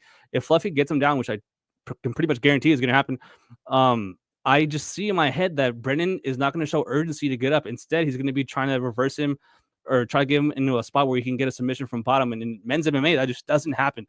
I think that the top control here is for sure on Fluffy's side. The striking, I actually think it's on Brendan Allen's side. I know that he looked really bad against Imavov, but Imavov has proven, obviously, after the win against Izzy, and even before then, to be a very high-level fighter and dangerous on the feet. But, man, Brendan looked so bad, man. We were talking before the show because I was watching that tape today on Allen, and he looked so tired, man. He was so slow. He was gassed after a round. Which is weird, right? Like, I mean, yeah, he's gotten tired before, but not to that extent. I never really seen him look that bad. I don't know if he was sick or whatever, but man, the takedowns he was shooting, as that fight progressed against Imavov were so slow, dude. Like, forget taking super telegraphed too. Super telegraphed. You ain't taking him down if that's your cardio, if that's your level of energy. You ain't taking him down after that first round. This is a 3-round fight, and I do think that helps Brendan Allen in this fight. I think that he can look good on the feet here and catch the better of Fluffy on the feet. But even then, even if he does start to get success on the feet, to me, that just signals that Fluffy's going to be pursuing the takedowns even more. I think that if Brendan does make Fluffy uncomfortable on the feet, he's going to make Fluffy shoot, and that's actually going to lead to his demise. So I just think that Fluffy has the grappling, has the takedown ability, and has the top control here to secure 2 rounds and not get finished. I don't see Brendan Allen finishing this fight. If anything, I see Fluffy finishing a tired Brendan Allen in this fight. And I think Fluffy's a legit problem, man. I think he's a real deal prospect in this division. Brendan has obviously fought high-level fighters, main events. He's not new to this. But I agree that he should be the favorite. Minus 300, though, it is getting a little bit crazy in my opinion. But man, I can't go against him. Give me Fluffy decision, if not submission. Yeah, I'm with you. You basically said everything. I don't really need to go over anything else. I'm all over Fluffy. I think he's my most confident pick. The only thing I would say if I'm a little worried for Fluffy would be early in the first round, like every other Fluffy fight where he can kind of get touched up on the feet until he gets to his opponent on the cage, and then the chain wrestling happens, and then you feel all warm and cozy. Everything's fine because he's going to get that takedown eventually, or scramble and get like in back control at some point or whatever. I think he does have the better grappling. I think he's got the better scrambles. If Allen can get on top of Fluffy, maybe that's a problem early, but I just don't think the gas is going to be there, and Fluffy will be there in rounds 2 and 3 for sure. And it's only going to get worse for Allen. He needs to get him out of there early, or else he's going to lose. Like that's really what it comes down to. I like Fluffy by decision. I think maybe Allen can survive. He's only been submitted once in his career, Allen.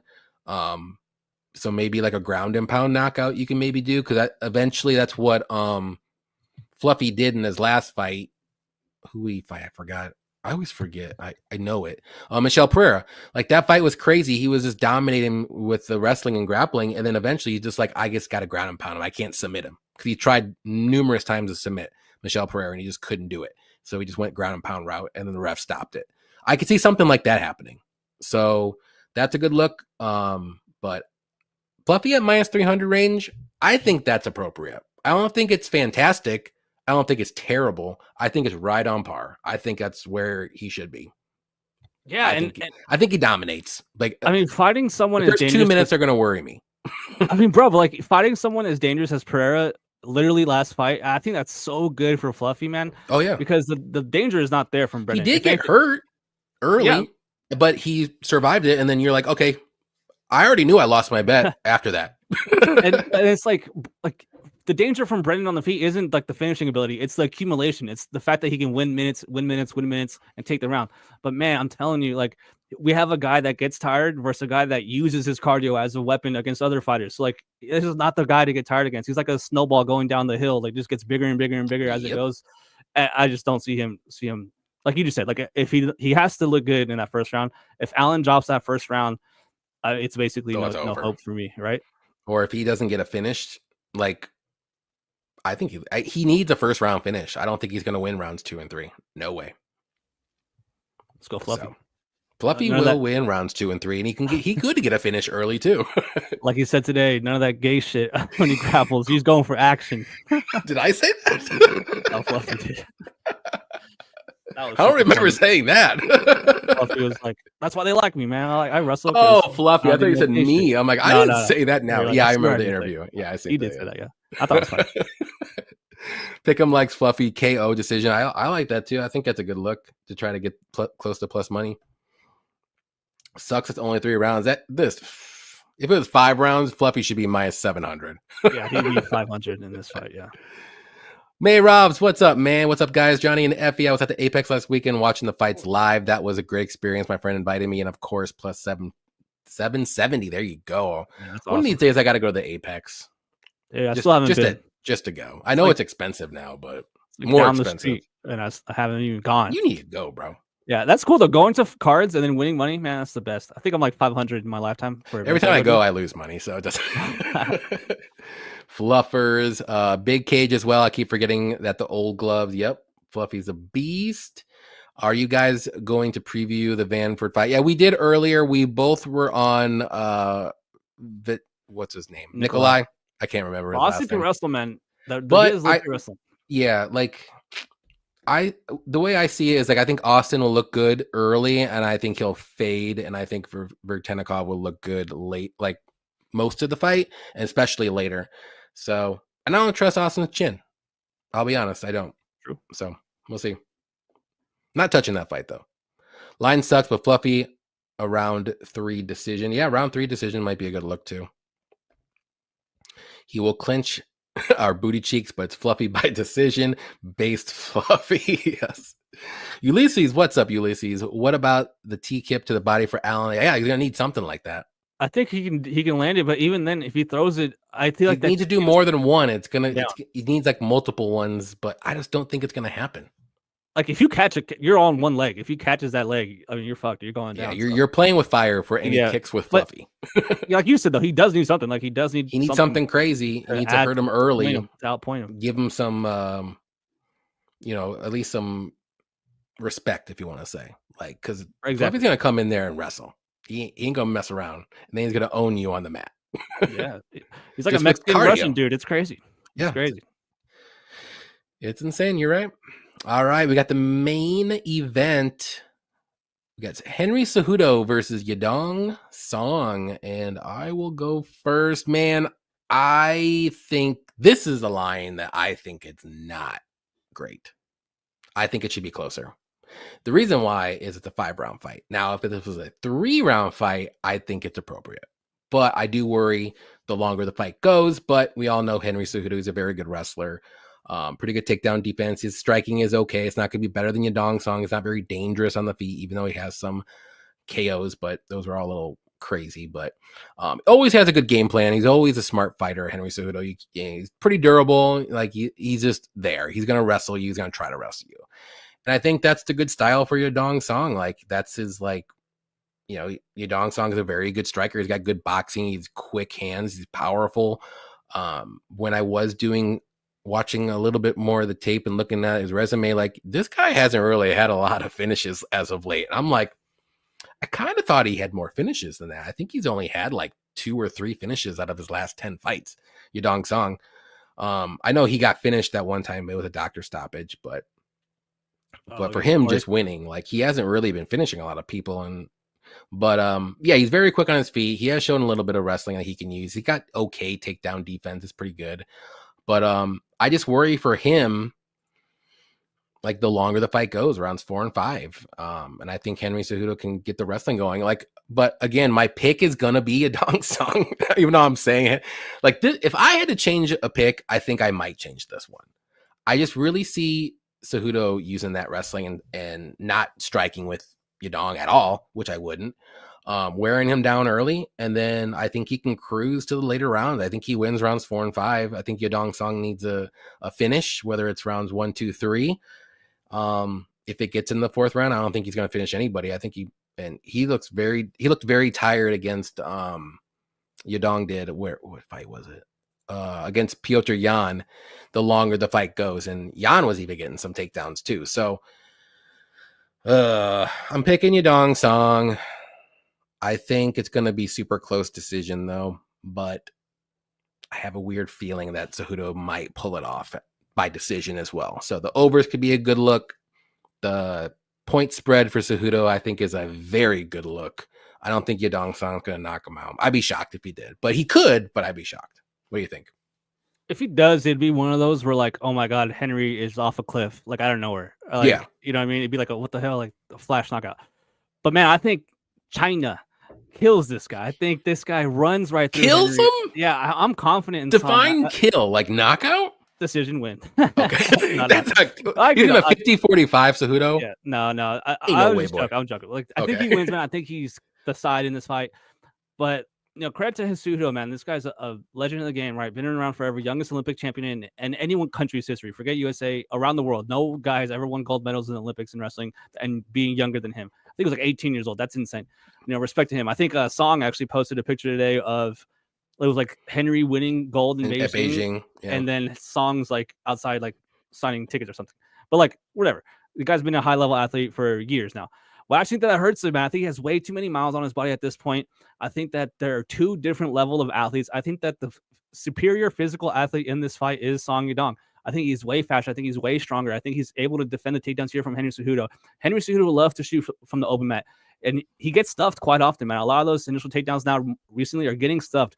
Where he has success is getting guys along the cage. But from there, he's a very good cage wrestler, man. One of the best we've seen in the UFC. And also, Henry comes from a very good gym. Him and Santino DeFranco always have very good game plans. And I wouldn't be shocked to see him go out there and, like you just said, try to just purely wrestle this guy. Song got taken down by Peter Yan when Peter Yan had one ACL. He had a torn ACL in that fight, and he still took down Song in the crucial spot of the fight. Like that's what worries me. Like he took him down, and I think it was like a trip on the inside the clinch. But dude, Peter has some of the most dynamic, most versatile, most random takedowns you'll ever see in the UFC. His grappling is just way different than an open mat wrestler. But it is weird that Song fights Peter. Peter tears his knee, has to get surgery, has to get a new ACL rehab, and then came back before Song. I don't know what's going on with him, or if the UFC is just not giving him fights, or they can't find the right matchup. But that is a little bit worried. He's coming off a very long layoff. But man, I don't know about you. I'm seeing Henry do interviews, smoking blunts. Don't know how serious he's taking this, man. At this point, going from Aljo to Merab to Song, definitely a step down in competition. Definitely a different style of fighter. He got taken down 9 times in his last 2 fights after only getting taken down once, I think, in his whole career up until then. But those are just 2 different type of fighters. Aljo and Merab are nowhere near the same level of grappler as Song. They don't even fight the same. They don't look the same. It's just something we can just kind of throw out the window. And even then, Henry won a round against Aljo. He won a round against Merab, the champ. So, like, he's not completely washed, right? He's not like some guy, like, looking horrible now towards the end of his career. I just think at this moment, I think it's Song's time. I've seen Song grapple outside of the UFC against very high-level jiu-jitsu guys and hold his own. I think he has the scrambles to compete with Henry on the mat. If he does end up inside control, Henry does a very good job of getting guys down along the cage, pressing them against the cage, and getting side control. It's very hard to get up from that. You have to get to a post. He can just take your wrist out, wrist ride you. So he's definitely able to get Song against the cage and get him down in this fight. But I just think that Song's going to land the more damaging shots, whereas Henry's going to be jabbing. He's darting in and out of the pocket. He's jumping into the pocket, and I think that Song can catch him. I think that the more damaging strikes come from Song. I think he defend the takedowns for most of this fight, and I do think that he wins the decision. And I agree with you. What's he at now? Minus 275, minus 280. I even saw minus 300 on FanDuel. That's crazy. That's just crazy to me. But I think he wins the fight. I love Song to win via decision. I wouldn't be shocked if he finishes Henry, but I doubt it happens. It's going to have to be a knockout. He's obviously not going to submit the guy. So yeah, man, I like Song. I just think he's a way better athlete at this point in his career than someone like Henry Cejudo, who's had knee surgery, who's been out for a while, and has cut weight basically since he was like 14 years old. I mean, that's not good for your body. He's up there in age. Give me the China man. Give me China. So yeah, Song Yudong. Give me the China man. Love it. Go. No, yeah, I'm with you. I'm just not very confident. Like I said, if I changed picks after my breakdown video, this probably would be the one that I would do. I'm not like super confident that Cejudo wins. It's more of a gut feeling that didn't really develop until as the week went on. I was like, maybe I shouldn't have done that. It's one of those things, but hey, we go with your first initial pick and usually it works out. Usually. So let's see. There will be blood. Henry split decision or unanimous decision, but his head is super huge. Yeah, hey, that's facts, dude. He has a 3-4-5 head. KO Song. Yeah, he does. It's an easy target, bro. I would, if you want to play that, I would do if you can do rounds 2, 3, 4 instead. I don't think he gets a KO in 5 if it gets that far, and I don't think he gets a KO in round 1. But I think that's a good look if you want to do that. But 2, 3, 4 instead of 3, 4, 5. Split. It could be a split if it gets a decision. I think round 3 will be the deciding rounds for sure. Round 3 will be the deciding round, not rounds. They're almost the same height. No, I think Song's like 3 inches taller, 2 inches, something like that. But Henry Cejudo, he is stacked. He's on all the vitamins. 4 inches taller, same reach though. This is a new one. Usually it's Johnny who throws out the mild racism. Tonight it's Effie. Next week's guest, Bryce Mitchell. Man, if I got Bryce Mitchell on this, like I'll be going through the roof and stuff. That'd be awesome. I love my people from China. Love that plus money. Yes, sir. All right. Now it's the time of the show where we give you our easy money parlay and the beer money parlay. What do you like, Effie? For the easy money, what's your favorite play? And don't say Mansour Abdul-Malik. No, not the jihadist. Give me it's either Fluffy or Alonzo. So I gotta say Fluffy is in there somewhere. Okay, because I was gonna say Brennan is Alonzo's at minus 245 now. Sheesh. He must be hurt, bro. I mean, he's old, and he could get tired. But I just don't think he loses, man. I just don't think he loses that fight. I think he can hurt him and take him down over and over again. The only worry I have for Alonzo is that he's old and gets tired. Like I don't see him getting bonked. You know what I mean? I don't see him getting taken down and controlled. I mean, fuck, if he gets tired, anything can happen. But true. Brennan is just a better opponent, basically. Than I just think Alonzo. The style with Fluffy though, it's so good. Night and day. That's the type of guy you want to bet on, man.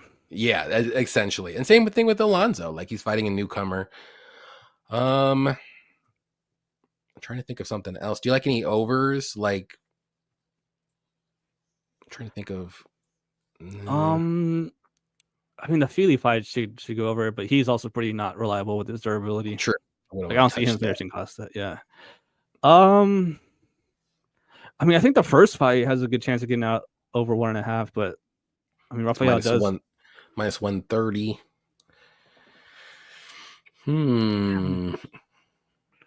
What about the main event over? Over 4.5? Oh, fuck. I know.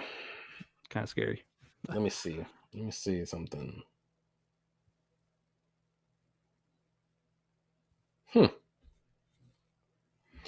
We could do like over 4.5 in the main event and Fluffy. That'd be plus money. But 4.5 though is a lot. I do think it goes to decision, but the only worry would be like Song KO early or like him gassing in like with 30 seconds left in the 5th. Yeah, I mean, I don't see him getting finished by Henry at any point of the fight. Unless you want to do. I wish there was a girl fight we could take that over. I know there isn't a girl fight. It's weird. Oh, I mean, unless you want to do 3 legs. Yeah, we got 3 legs. Who you have so far? I mean, we like Menifield. Yeah. We like Fluffy. What's that? I mean, that's Like close to -125? plus money. It's just not plus money. It's like minus 115, or I can get it at minus 110 on a I'm at different down. book. If you want to do that, I Yeah, I'm mean, down for that one. You said safety parlay, right? that is easy money. To throw a little bit down just to pay a little extra juice. That's cool. All right, we'll do that.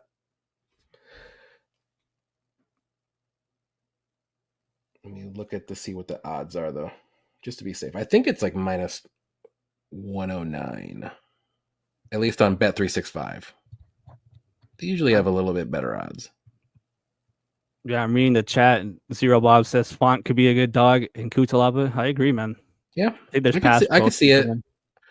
I would say Font more so than Cutelaba because I just don't trust his fight IQ. To put it nicely. There Will Be Blood says, love your new gas, Effie. I know he's not new, but he's awesome. I don't know what that means. Alonso can gas in the later rounds. He's all muscle, true. Betting Costa under. I can see that. Yeah. Cody. What's up, S Blood? Update. Yeah, that's Cody right there. No. Oh, You're shit. talking about Cody from Blood Money? I don't know if he is or not. Cody might be back soon, guys. He might be. You guys watching.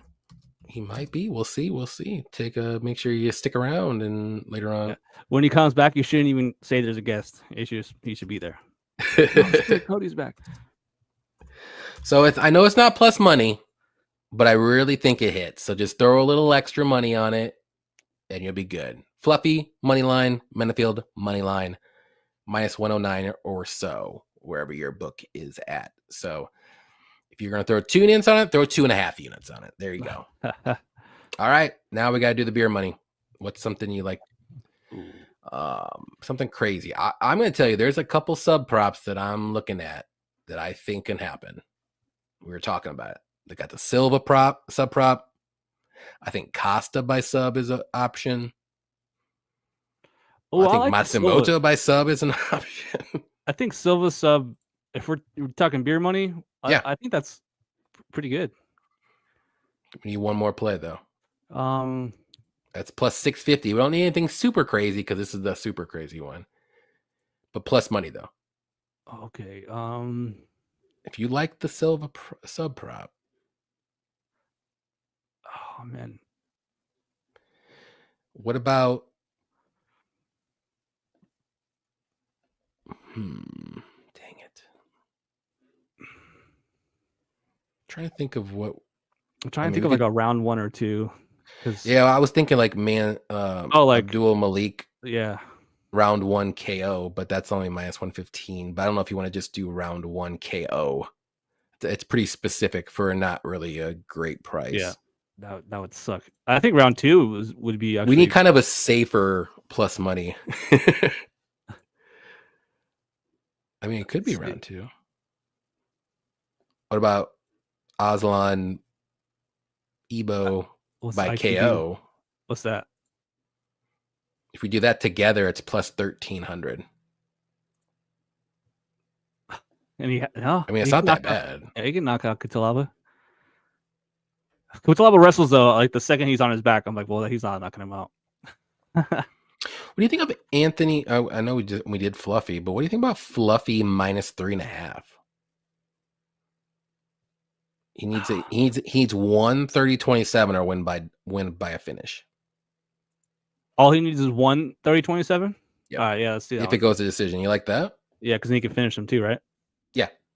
Then yeah. I mean, we're both really high on Fluffy, right? I mean, he wins, and man, that's actually I don't see Allen taking 2 rounds. I usually don't go with the minus 3.5, but I kind of like that minus 3.5. Interesting. That'll be plus 1,250. All right, let's debate a little more, but I do like that bet actually. Now I'm thinking about it.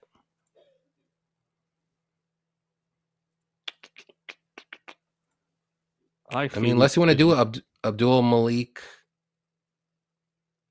What's him round 1 or 2? It's gotta be like minus 200, right?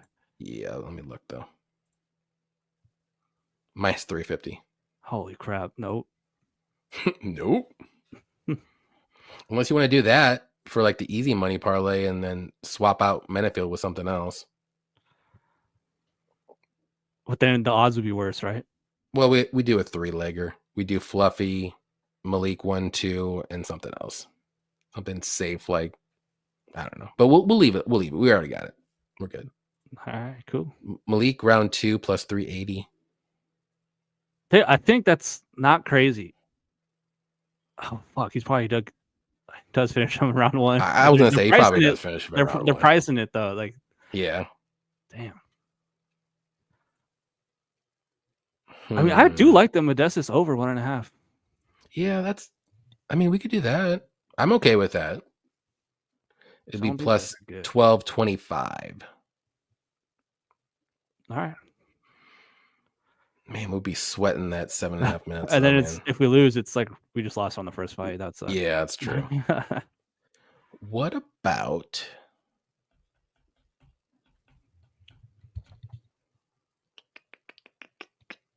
this is where the tough part comes.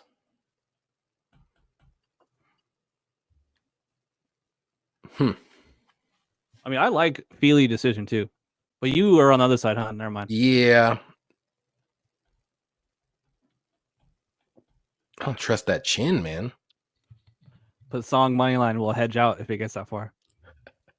Song Moneyline. Put that in. Put Team USA. No, don't do that because they'll lose. Don't do that. Nope. I keep coming back to that Abdul of round 1 KO. Ripside comments, y'all think Silva is only minus 300? I'm seeing like minus 500. Gene Silva? Yeah, he's like minus a billion. 550, 575. Yeah. I mean, maybe the true line is probably closer to minus 300, but under 1.5 Malik is a good parlay piece. I think so too. I just sometimes it's like minus 210. Oh, I like that. Because if it gets over that, then we weren't going to hit the round 1 or round 2 knockout probably. All right. Maybe we switch this up. What do you like the under 1.5 for Malik? Yeah. What if we did under 1.5 in that fight and then the Menifield money line plus 104? Then we do Gene Silva sub and then we do Fluffy minus 3.5. Let's do it. All right, we're switching it up. I like those. Don't forget about this stupid. Thank you, Rem Dog. Delete. All right. We're going to do under 1.5. Shout out to the chat, though, man. Appreciate all you guys. I like that. Abdul. Go subscribe to my YouTube, Any Action Sportscast. There you go. Yeah, go ahead. Say it while I type. We've been on 338 subscribers for like legit 4 months now. I don't know if YouTube just hates us or YouTube is terrible. But go over there and hit me up, man. Go over there, subscribe, and then I think I'm going live tomorrow, so there you I'll go. talk about the fights a little bit more, and then. So this is the new easy money parlay. Let's go. Take the old one out. This is the new one. We're changing it up, and then I don't even know what that's going to be. I'm going to look it up right now. Then we got Gene Silva by sub, which is crazy. And then we got Fluffy minus 3.5, which I don't think is crazy at all. Yeah. I think that happens. Plus 1250. And that's what we need for the beer money because you need a lot of beer money. Hey, man, boom. There it is. We'll drink a lot of beer tomorrow, too. All righty. Hey, shout out to my boy Scott in the chat. Hey, that's happening, every time Effie gets to 339, he unsubscribes. I joked. I was like, when I get to 500, I'll do a show without glasses on. But no one subscribes. Everyone's like, oh, we don't want to see it. We don't want I know, right? You should be like, I will keep my glasses on at 500. I'll take them off. There's smaller glasses behind. When Johnny comes out to Vegas for some fights, when I meet him and we hang out, best believe I'll be wearing some glasses. Oh, shit. We're going to see all those pictures. Right. All right, kids. We appreciate everybody hanging out with us for the whole 2 hours here. I know, Effie, you said where they can find you, but definitely check out Effie at Any Action Sportscasts. You can check him out on Instagram, YouTube, Twitter. Definitely go to his YouTube page. It's in the description below. Go subscribe. Don't be one of those people that just don't do it and you're those creepy little ninjas. It's cringe. Don't do that. Just go subscribe. It's free. So yeah, but yeah, tell everyone else what you got going on though. I know you probably did, but yeah, tomorrow going live, Any Action Sportscast YouTube at 4:00. I'm just gonna go with my like legit 5 minutes on the UFC fights, and then the rest of the stream, I'm gonna be talking about the most important hockey game in the last 20 years. Team USA versus Team Canada. I know this is an MMA stream, but I'm Any Action Sportscast for a reason. I love sports. Johnny knows this. We talk outside of this. I love sports, man. I'll bet Japanese cricket or something. Like if I'm bored, I'm betting. I love sports. So yeah, tomorrow's a big one. Team USA versus Team Canada. But yeah, this UFC Seattle card took a lot of hits, but man, like that back half of the card is all good fights. Like these are all good fights. Shout out to, I think someone mentioned in the chat they're going to the actual fights. Hope you have fun, man. Yeah, it's gonna be a good card. I'm actually excited for this card. Really want to see that Vanderford fight. I just want to see how they match up, and then I want to see Fluffy dominate. So shout out to my boy in the main event, China, Song Yudong. But yeah, Any Action Sportscast, hit me up on Twitter. When the NHL season picks back up, I'll be tweeting out my bets and stuff every day. So yeah, man, hit me up. Appreciate you guys. Go subscribe, leave me a comment, tell me how bad or good my picks are, and yeah, appreciate you guys. There you go. There will be blood went to go subscribe to you. There you go. Let's go, man. Let's go. Oh yeah, if you don't have spreads, you can look at something. Sucks. You can do the over, and then there's Sultan. Not there's Sultan. I'm sorry, the first fight, Modestas, the over. That's about the same odds. I like that too. I just like that bet more so for a single bet instead of a parlay piece, but it's about the same odds. I'm pretty confident that hits though. It's a sweat though. But yeah, we got Ripside. What's up, Ripside? Thank you for that $5 donation. Y'all think he loses then? Fluffy, Menifield, and Silva. Am I supposed to be sweating? No, I think that's all good. Those are gonna be good on those. Are my more those are like 3 of my most confident picks. Yeah, Menifield might fuck that up, but even then, man, I don't know why that line. Yeah, we were talking all Stro. Like that should be minus 300. He should be minus. That should be minus 3. It's getting up there. It's minus 245 now, so you might want to jump on that if you haven't. Yes, sir. It is in our easy money parlay, so I gotta go put that in there before it gets to minus 300 tomorrow. Yeah. But yeah, definitely appreciate everybody. Well, real quick, I just saw the Mushroom himself. What's up, Mushroom? Appreciate you stopping by. What's up, Johnny? What's up, Effie? What's up, big dog? I seen him posting his court, or was it cage side seats? They got kicked out of. Oh yeah, I did see that too. OG Mushroom's an OG. Yes, sir. All right, guys, take care. Good luck with your picks. Good luck with your bets. Hopefully, gave you some insight on this card. It is a little sketchy as well. A lot of these cards lately have been sketchy, but we can find spots. So definitely see you next weekend. Good luck on Saturday. Take care. Bye bye.